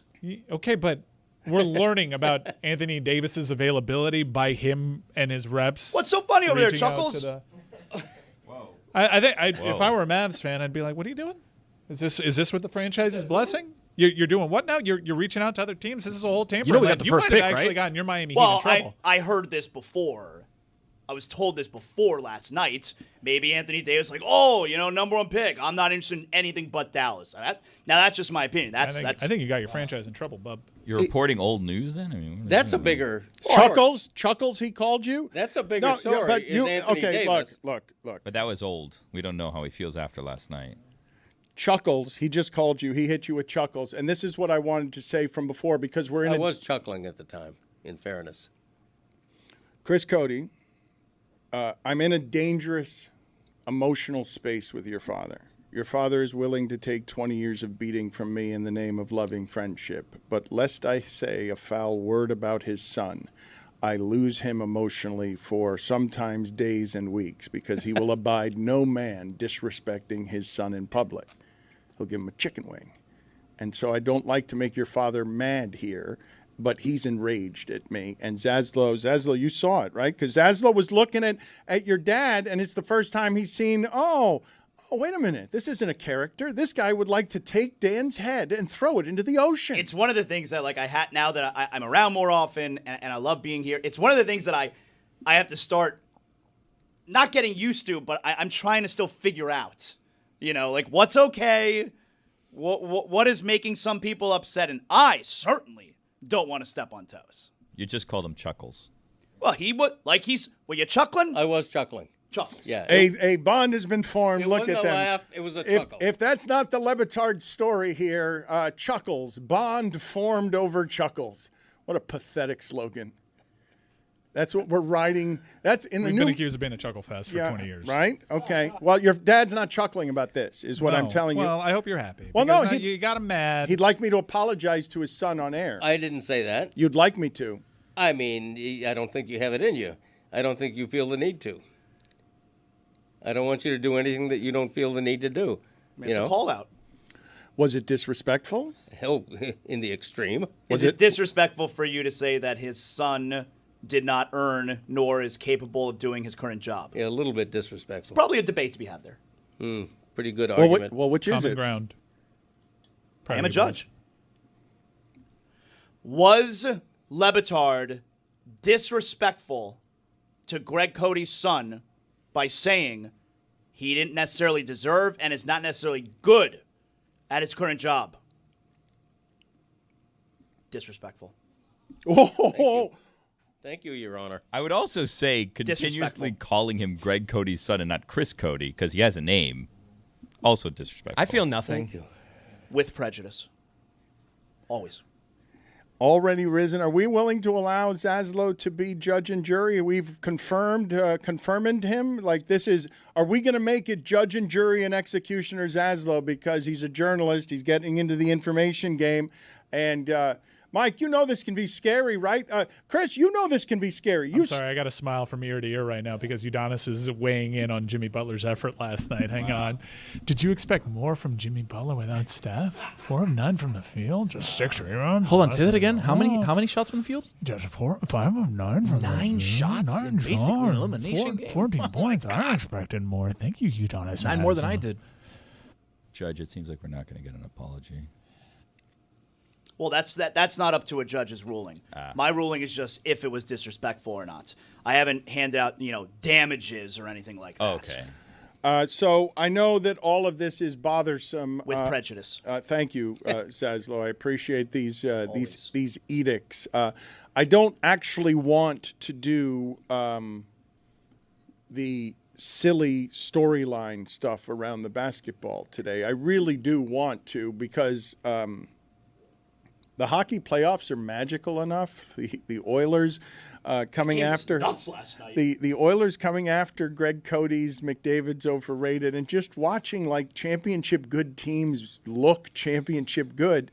You guys told me this would happen to Washington when the playoffs come because it's just such a different style. But I really do want to celebrate in our wheelhouse the historical glory of being able to watch both the Knicks and the Celtics at the precipice. And I've got to be honest, I think we'd all be honest about this. Even in the precious days of we all know what the transactions mean. All of us on bridges were like, what are you doing? What are you doing on Bridges? And the answer is trying to fight the Celtics. Like, specifically them, not everybody. Celtics won. 5 picks for Bridges. Are you crazy? Gobert, 5 picks. What are we talking about? Oh, Bridges is the third guy, specifically on the perimeter with the game the way it's changing. Might be useful. On Tatum doesn't have a moment, and when Bridges is there at the end of a game, Tatum doesn't get a shot or a pass off because Bridges 5 first-round picks for that. That's why he's there. New York, tricky relationship with him. Third guy's hard. Drew Holiday's done it well. You go from star to different usage rate. But number 2. Isn't this interesting? Karl Anthony Towns. They've got themselves a Porzingis too, and he shoots from anywhere. And God, I wish he were more physical because that's the best shooting big thing I've ever seen. That is, wins 3-point contest. What? Oh, that's your number 2. Interesting what the Knicks are building there, specifically to challenge the Celtics. No one else. That's what it's built for. Everyone saw the Celtics. Everyone in the sport saw, the Celtics are galloping up ahead. They got the top first-round picks. And the Knicks, run by James Dolan, a buffoon, a clown, doesn't deserve one clap from what this Knick run is. The Sphere has been praised by a lot of people. Seems like a fun venue. It does. I got to admit that. Yeah, my wife loved it. Stu's still there. It does. James Dolan's team is not a lovable thing, but what they've built, because it gets to be an underdog now, I really do want to both look at the joys and the awful in one of the stars of the game goes down in pain crying. We all know what it means. That stinks. We didn't want to see it decided that way. But the Knicks are in the game now, and the Knicks haven't felt like this in 25 years. Legitimately, that game last night is the best feeling there's been in that place this century. The Knicks are massive winners right now. I mean, for everything you just said, the Anunoby deal, which I know wasn't in the offseason, it was last year, but Anunoby and Mikal Bridges are specifically brought in to defend on the perimeter. And then you also get Bridges in the fourth quarter of, game 2, where he was phenomenal, and last night where he was phenomenal. Bridges and Anunoby were making all the shots in the fourth quarter until Jalen Brunson decided, okay, I'm the guy and I'm going to make shots But it's not just that. New York having a funny, testy relationship with, we gave up 5 picks for you. What did we give up 5 picks for? Oh, what we gave up 5 picks for is a guy who is tough enough to go at the Celtics and be something in the fourth quarter that can bother Tatum. I kind of disagree, though, with the narrative about, gave up 5 picks for him. He's not worth the 5 picks. It's the same thing with giving up the 5 picks for Rudy Gobert, where they're not necessarily saying that Mikal Bridges is worth 5 picks. They're saying in order to complete their team so they could be who they want to be, that's worth 5 picks. Like, if they didn't have Towns and they didn't have, Anunoby, they wouldn't have given up 5 picks for Bridges. Not a lot of people wanted that Towns contract. The other thing, too, is you got Mikal Bridges because he was able to do what he did last night, kind of take over the game in the fourth quarter while Jalen Brunson got a breather. You can't have Jalen Brunson out there, all 6'2" of them, running around for 48 minutes in a game. Mikal Bridges got buckets in the mid-range, too, which is tough. Guys, though, this is what's so cool about this story because I've seen it so loud from Knicks fandom, and please find me Jorge Sedano before the end of the show so that I can get to the bottom of this. Because he accused Stern of rigging the league, and we have to get that sound. Balls question. It's just ridiculous. Balls. The New York Knicks of today, not popular for 25 years, with the rah-rah frat of our old guys limp on the sidelines. Back to Clyde Frazier to feel that feeling it felt like in this garden in New York once upon a time.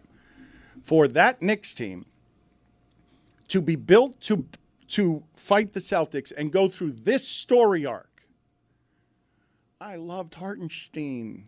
Hartenstein and Thibodeau playing the grit minutes. That's my favorite team. They made me feel so good, better than Carmelo. DiVincenzo. Oh, my God. That's such a cute story. Don't break up that lovely team that gets squashed by the Heat and Tyler Hero and bam, and get squashed. And, that's not good enough. Don't fall in love at your own peril there. That's not good enough. Oh, Cat, I don't know if he's tough enough. Do we really? Is that tough? Is that garden grit? No, but it's 40-footers. From a 7-footer who can score 35 in a game. And when you need him against Tatum, he can, on any given night, that guy could go from long range. He could do what Tatum does any night. It's the best thing like that I've ever seen, and they got Brunson. So now what you have is the story of Bridges and Brunson and Cat are tough enough. They can dethrone the champion. Man, Jimmy Butler told me Cat's not tough. He's mentally weak, and we've been making fun of his voice. He's not strong enough to be a number one. You can't trust him in the Garden against Tatum and the champs, can you? Well, remember, Draymond also said he wasn't tough. The whole TNT crew did it to when him. he ended up being at a funeral, and that's why he missed the game. It was because he wasn't tough. It validates ballsy moves that people were right to question, I think, especially when it came to the mental fortitude. However, there's an opposite side of the coin. People were questioning the mental fortitude of Boston this entire run and thought that they might have gotten lucky with how the injuries broke. And now they're going up against a team whose individual superstars and collectively, people have questioned their toughness. And Boston's falling short of that. It makes me look at that championship real funny. This is why you're a big Knicks fan. For the next couple days. Precisely. I might switch to the Pacers. Really? I like calling them the Sirs. The thing is, like, the teams that are left are all rivals of the Heat at one point in Right. time. I think I have more reason, actually, certainly in my adult life, to hate the Indiana Pacers than I do the New York Knicks. We'll see how this... Why? They never did anything to us. We own them. Knicks didn't do Took him anything to the brink, me. though. A couple of times. Took the Heat to the brink. Please. Ended their season every time. But In hindsight, yeah. I do like Halliburton, and No, I in do real like time. saying Sirs. Billy, That's all I can tell I'm frustrated today, Cody, because it's a Greg Cody Tuesday headed into a Wild Willie Wednesday, and things tend to go off the rails here. And if you throw Zaslow in the mix on playoff newcomer, basketball playoff newcomer over there, Mike Ryan thinks nobody's going to notice that now all of a sudden he's interested. Tony, like the hypocrisy next to you, dude. Like, Where's the hoops talk from him been in November when we were still but trying no, to figure out There's certain no things? hypocrisy, guys. There's no hypocrisy. Dude, all the I asked Pacers. all I asked was for good, compelling basketball. I got that last night, and I told you I'd be the first We in had line great, to compelling say, basketball in January. I Pacers don't started running You've been like 40 and bandwagon 14. basketball guy in a way that's a little bit offensive to Amin and everyone else Well, around here. I'm glad you guys toughed it out through such bad basketball. I've also toughed it out through bad basketball on mute. And last night, guess what? Got the big TV treatment with the sound. Really? Yeah. Good. Load management. Good. Mike. Really? NBA basketball got the big time treatment with the big time TV because that's theater, that's drama, that's what I miss about the NBA. Okay. It was also a terrible hockey game opposite. It was. That's been a bad series. But you know, I'm. My complaints aren't like I'm done with this sport. My complaints are fix it. Give me something compelling to watch, and they did last The night. playoffs All fixed right, it. all right. Playoffs There have you been go. rough Games, and tough. games. You said you loved the Oklahoma Yes. City, Look, Denver. Mike, was good. Julius Randle, any commentary here? You Julius called Randle. him trash. You're Good like player. just on, if we're admitting we're wrong, like if we're like you want to know? Jury's still out trash. on him. Okay, Jury. Marshawn, Judge. yes, okay, all Jury's right. still out. You could show me something, and I'll Judge? step up. Julius Randle. Good player. The jury's back. The jury's Mike in. Ryan. I'm not giving him that. Mike Ryan. I'm not giving him that. With prejudice. Always. I mean, Okay. playing the Warriors without Steph. Come on. What are we doing? Got Draymond there. Like Draymond's still there playing Playing defense, the right? Warriors without Steph. Did you see him last night? By the way, Steph makes everything work for that Julius team. Randle was incredible. Did last you night. see Steph Curry last night? I didn't. That's right. But Steph is not going to guard Julius Randle. Tony, No. But Steph is going to bring guys like he's going Tony. to. But on the offensive side, Julius Randle's been incredible. He's had a triple double. He's got Come 30 on. points. Come on. Mike got your ass, dude. He's going to stretch him out worse than Stu Hart in the dungeon. Yeah. Good reference. Tony, Mike Ryan just worked you. And he worked you because he said, did you see Steph Curry out there? And then, no, of course, Steph Curry wasn't out there. You could have checkmated him if you had simply said. Did you watch Steph and Curry? You 'Cause were, I and you actually weren't went to watching Minnesota Golden State either. It wasn't on your big television. You don't care enough. The sound wasn't up. You know nothing about that game. You don't know how good Julius Randle has been in that series. Of course, but I thought that was obviously like something that we all knew that he's not No, watching. he's faking Went to it. bed. He just got here. Went to bed. He just got here on basketball, and he's going to whiff 3 quarters and snort sports 3 quarters at a time. Fake Knicks fan. I don't know what Whoa. this whole no. Whoa. For right Fake now, Knicks fan? it's one of the things I No, care about come most on. in my life. Let me tell you something about Knicks fans, fake Knicks fans. If they lose in the next series, which is fairly likely, in my opinion, it's going to be the same. We're crowning the Knicks right now. They'll be favored. We're crowning the Knicks right now. If they lose in the next series, it's going to be the same old Knicks. It's going to be Wow. the same Lord- old misery. 50 years, 25 years. Here's hoping. I can't wait for that day. Yeah. That's great. He's a Pacers fan next round. I don't know. This whole show is about a gotcha thing, and I'll just lean into, You got it wrong on Julius Randle last night. Wrong on Julius just Randle. say you're wrong. This whole series, this whole playoffs, Dan, he's been incredible. Just say you're wrong. It's okay. Was Julius Randle good last night? I wasn't watching. I don't care about 31-5. The game before that, 24, 10, and 12. No, triple-double. Confusing player. Confusing about Rudy Gobert, too. If they make it to the NBA Finals, I'm going to maybe need to do some apologizing. 24, 11, and 7 the game prior. You have called him trash. Yeah, he's a trash can. He's not a good player. Wow. He's a bad player. Numbers don't lie, buddy. Sometimes they do, especially when it comes to Julius Randle. You can't talk to this. Jimmy Butler was minus 30 last night and took 9 shots. The numbers are telling all sorts of truth there. Mike told you about that. Warriors fans are so confused. Why didn't he shoot that? Like, he has like a layup, and he just kicks it out for a throw. Why didn't he shoot? Welcome. Oh, man. That's good stuff. That's good stuff. I should have stayed awake for that. I really should have. I got to tell you, though, it is funny. But are you watching the rehearsal? This is nuts. Yeah. That's nuts. That's crazy. I try to describe episode never 3 in the to a history friend. of television. I'm just saying, never in the history of television has anything like this ever been good? attempted. I can't. Well, it's that different. It's that ambitious. I actually think this is more ambitious, but I actually think Nathan For You is the better of the two concepts. But this is so ambitious, and it is such an abuse of a budget that they've given. Put it on the poll. It's wasteful. It's not unlike Greg Cody at Michelin restaurants. Please put it on the poll. Is The Rehearsal the most ambitious show in the history of television? Like, I literally could assemble an argument for making it as ambitious as Game of Thrones, but on stupidity, on just sheer degree of difficulty where all you're watching for, you might not even find it funny. You're like, why did they waste so much money on this? For this guy's mind because he's weird? Yeah, but he's not weird. And what he's trying to get to might actually save lives. It might. That might be the pot at the end of this particular rainbow, but all of it's absurd. He's as smart as anybody and has been, by the way, going on a decade, going back to the Nathan For You days.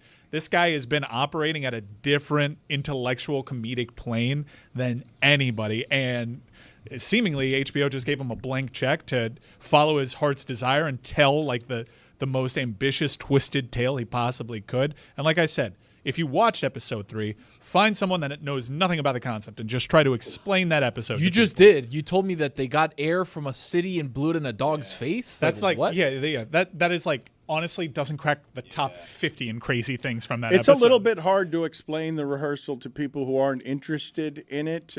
It's not very hard to understand. It's just a very ambitious project. I saw a story in the trades yesterday about a singer that fell for the trap in his Wings of Voice or whatever it's called, the singing contest, and was flying back and forth across the country and spent over $10,000 to try to be part of this singing competition just to find out it was all just an elaborate ruse, and is now upset by the fact that she spent $10,000. That's the thing. Well, is it like, seems really is it an elaborate ruse? If we're saving lives, Did they get reimbursed? that is a contribution No. she is making to saving lives. well, and also had to potentially. sign an NDA, which she is now broken, and is basically saying like, okay, so like the story's out there. I guess now come after me and see how that goes, because like there are silent victims in these games of his, right? Where people are getting their hopes up on things that are not realities. They're just kind of for Nathan's entertainment.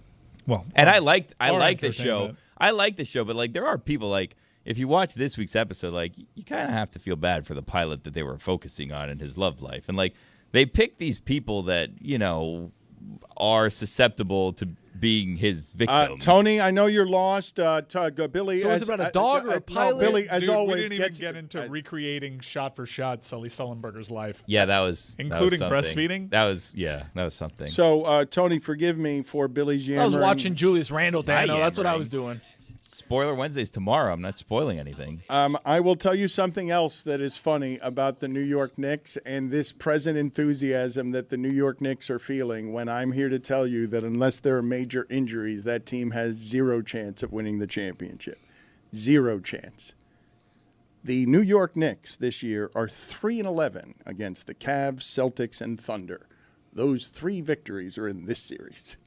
3-11 against the best teams in the league. I don't care how gritty you think this version of the Knicks are, which is a more beloved version than last year's version because it's Brunson and better. They believe in heart, but that team cannot win the championship. And I don't care how brave you think Sully Sullenberger was. We do not get that act of bravery without Evanescence. 3-11 is obviously terrible. But when you then also point out that those 3 wins have come this round, doesn't that just increase the Knicks' chances of winning? Because, hey, like, the regular season must mean nothing against those teams then, right? And then you look at Boston. Obviously, they've won those 3 games. The Cavs are basically done and dusted. OKC's still over there, and that's going to be tough. You've got the Cavs dusted. Dusted. The Pacers can play with anybody, right? Yes. Yeah, if you can make threes. And they're not afraid.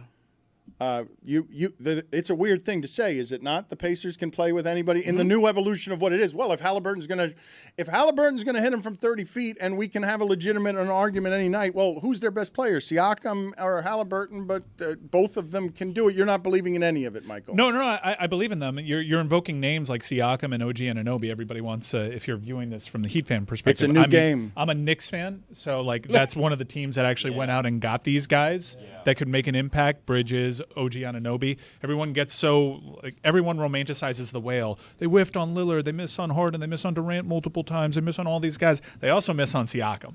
They also miss on OG. Let me ask something. How do you know that the Heat didn't try to trade for those guys? No, I know that they tried to trade for those guys. I'm reporting. I know they tried to, and I know they failed. The back report. And I know they failed. Confirm that? They failed in Zaz? trying to get those guys. What are your sources That is telling my you? lament. Is like, not only are you failing for the top guy, you're also deciding, we're not going to part with these pieces because we don't think OG and Siakam can get us where we want to go. And then I see Siakam and OG take teams where they want to go. We're missing pieces. So there's just people just like to go top line talent. No. The dysfunction and failures from this organization is actually quite the tale. We've woven quite the weave of tale when it comes to their failures. In the last 5 years, how many finals did the Pacers and Knicks appear in? Well, that math is about to Heat change. were in 2 of them. Didn't you say, what have you done for me lately earlier To in Greg. the show? Wow. Okay. We're talking about 2 years journalism. ago. Okay. Wow. Well, Journalism. Well, ask the NBA and those 2 teams in particular next week when they're in the Eastern Conference Finals, what have you done for me lately? see. Because I don't all know you've that's done happened. for me lately is get me to the play-in. Back-to-back ECFs for the Pacers, by the way. Jay Williams is getting roasted for saying on Get Up that the Mavs should consider trading the number 1 pick for a player like Giannis, Devin Booker, or Maxey. Look, nobody's a bigger Tyrese Maxey fan than I am. That might end Nico Harrison's tenure in Dallas. I was getting mad when I saw Morey with a chance at this number 1 pick. I was getting real mad. I was too. I was getting real mad. You see him face down on the thing though when they pulled out him on the third kill. That was the one place. Good. That was the one place that flatly could not get the number 1. I was good with San Antonio and Dallas if the alternative San was Antonio, Philly. We all know that Charlotte would have been I didn't perfect. like that. I think we can be clear on this, even though Joel Embiid, pretty special physical talent. It all starts with Giannis. Any of the dominoes are after that. Everyone understands that if you can get Giannis, you get him because the next 3 years of Giannis can be close no matter who you put around it. And, of course, everyone's in that game. That part seems obvious, right? Not no matter who. I mean, he bounced in the first round. No, this year. but you'd have a chance as soon as he signs his name to something, correct? Yes. Okay, No? so let Absolutely. You'd also have to build around him. Like, if you're the Heat, you have to get rid of your star pieces and you just have him. So, Billy, are you objecting to what I'm saying? That Giannis makes any team better as soon as you get him? Depending on the pieces that are on the team that he's part of. I mean, they gave him Budenholzer and Doc Rivers to work with. But I'm saying, like, you're assuming that he's just going to come to the Heat and have this same roster. You have to get rid of people to get him. I'm not. If you get rid of Bam to get Giannis, I'm sorry, Billy. Bam and Hero. So, Billy, I don't want to do this whole Get rid of thing him, again. period. But you do understand that this is not up for dispute. You got to make the salaries match. But I would assume that if Giannis is interested in the Heat's response to that is anyone you want, make the contracts match up. Take anyone you want. You don't have to assume I reported it. Take any 4 or 5 pieces that need to match up. Why are you saying that so definitively? Because like last time they got into the pursuit of a superstar, it was like Tyler Hero, take it or leave it. And by the way, you. I'm saying it definitively because Giannis is a reset on what architecturally, a GM's job is go find the other 11 pieces. The one you never can develop yourself is that one, and there are like 4 in the league. It's not 10. Anthony Davis and Joel Embiid's body is not enough. No, what you will get is a superstar who cares, face of the league, immediate injection into your season ticket system, an economy of wealth that brings Giannis the business, with his brother, by the way. You're going to have to take the whole family. That's how that one's going to work. So now you only have 10 slots.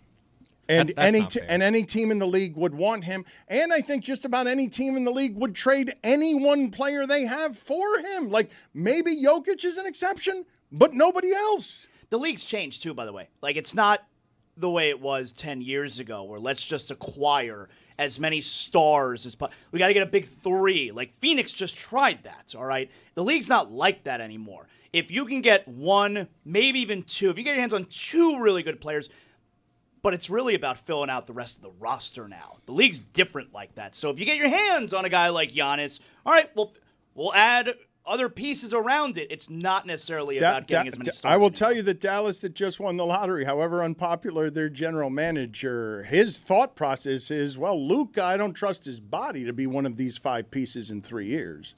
Like, that's how they presented that. I need to win with defense. Now, Which is why we traded for Anthony Davis. He's an idiot, but you understand. Process over result. This is why Nico being a winner today is uproarious. Can we go back to Boost Mobile, please? Oh, I thought you never asked. I'm coming Dan. around on this. It's on this. a heater right now. The callers are getting better. Keep getting sharper, please. The telephone number is 305-486-GOTZ, GOTZ 4689, 305-486-4689. The Boost Mobile boldest take from the weekend is presented by Boost Mobile, the newest 5G network in the country. Hey, what's up, guys? Stugotz Army here in San Francisco. I think every sports writer should have to be hit with a fastball in order to write about sports. Thank you. Hey, guys, it's Brian in Albuquerque. Does Stan Van Gundy look like the guy at the meatball sub shop behind the counter wearing a shirt that says legalize marinara? I'll hang up and listen. Hey, this is Will in front of a computer. There are 94 different types of apples, according to apples.com. That is 92 too many apples. You just need a red one and a green one. If you were to blind taste test, I don't think you could tell the difference between a golden russet, a sweet tango, or a cosmic crisp. I'll hang up and listen. Hey guys, this is Stu from Boston. First time, long time. Here's my limited fake concession guy at a sporting event selling beers. Ice cold beers here. Get your ice cold beers here. Ice cold beers. Thanks. Hey, this is Joe calling from the Magic Conch. I think that people who listen to music out loud in public or at work are the worst people on the planet. Even worse than people who don't return their shopping cart. I'll hang up and listen, pay the whales. Hey, this is Kit. In the NBA, once your team misses 20 threes, you don't get any more threes. You can shoot it from wherever. It's worth 2 points. The Chipotle fork is the best fork in the food industry, and it should be a first ballot fork Hall of Famer. I'll hang up and listen.